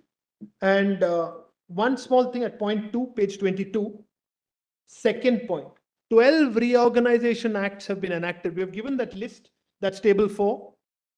This is 2B, my lords, bottom of page 22. 12 reorganization acts enacted till date show that a state has never been annulled. The first one is this, where by way of this Kashmir Reorganization Act, entry 15 has been deleted, everything has been renumbered and moved up one. It's never happened before. All that's happened is union territories have moved into the state list. That's all. You've never had a situation where the converse has happened. This is the first. Malod's Mangal Singh, Mr. Singh referred to it. Mangal Singh effectively said that states must have legislature, executive, judiciary, etc. And all of these must be in existence. By going ahead, not following the procedure with reference to legislative council, you've heard that point already. So I'm not referring to that again. Yes, Mangal Singh is reiterated in Keshavananda Bharati. Your Lordship may see that. That's also pointed it out. Yes, yes. And point 4 at pages 25, 26, the irreversible effect on states' rights under the Constitution, points C, D, E, and F, Mr. Nafde made. A, B, G, and H is what we are canvassing. I just want your Lordship to chew on one point. If this were permitted in an Article 131 suit, which say the state of Punjab files against the Union of India, the Union of India will impose president's rule on Punjab, be on the other side, withdraw the suit and disappear. Article 356, the manner of the exercise. Those SR Bommai paras have been extracted, my lords. We have given an illustrative list, which is now in my written submission, the original written submission. I mentioned it here at page 28. Para 26 of the written submissions, which lists all the possible misuses that are possible under this. And one important point, my lords.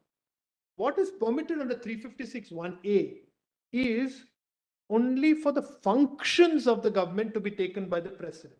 Functions, not powers. Now, what is provided in 370 is not a function with the greatest of respect, it's a power. 356 didn't permit it. Their proclamation under 356 is in the same terms, it says functions. So the only thing that could have been taken over was functions, not powers. So this was a power, and they have taken over what effectively is a power, and they've utilized it. I think this is an argument that they must meet. They must explain how possibly this was a function. A function under 356, which is temporal, is something which is a day-to-day activity which needs to be done. It's not a discretion which has not been exercised in 70 years suddenly becoming a function.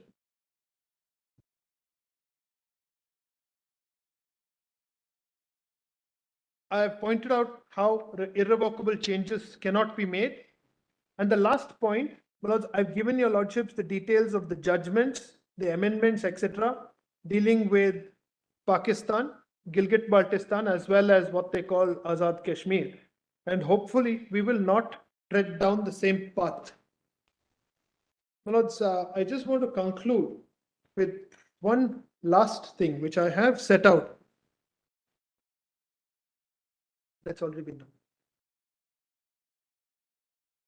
Which, page 16. This is Vattel's Law of Nations. It's a very, very old book. I'm grateful to Mr. Rahul Narayan who lent it to me. It's in fact one of the oldest books on international law and laid down the principles.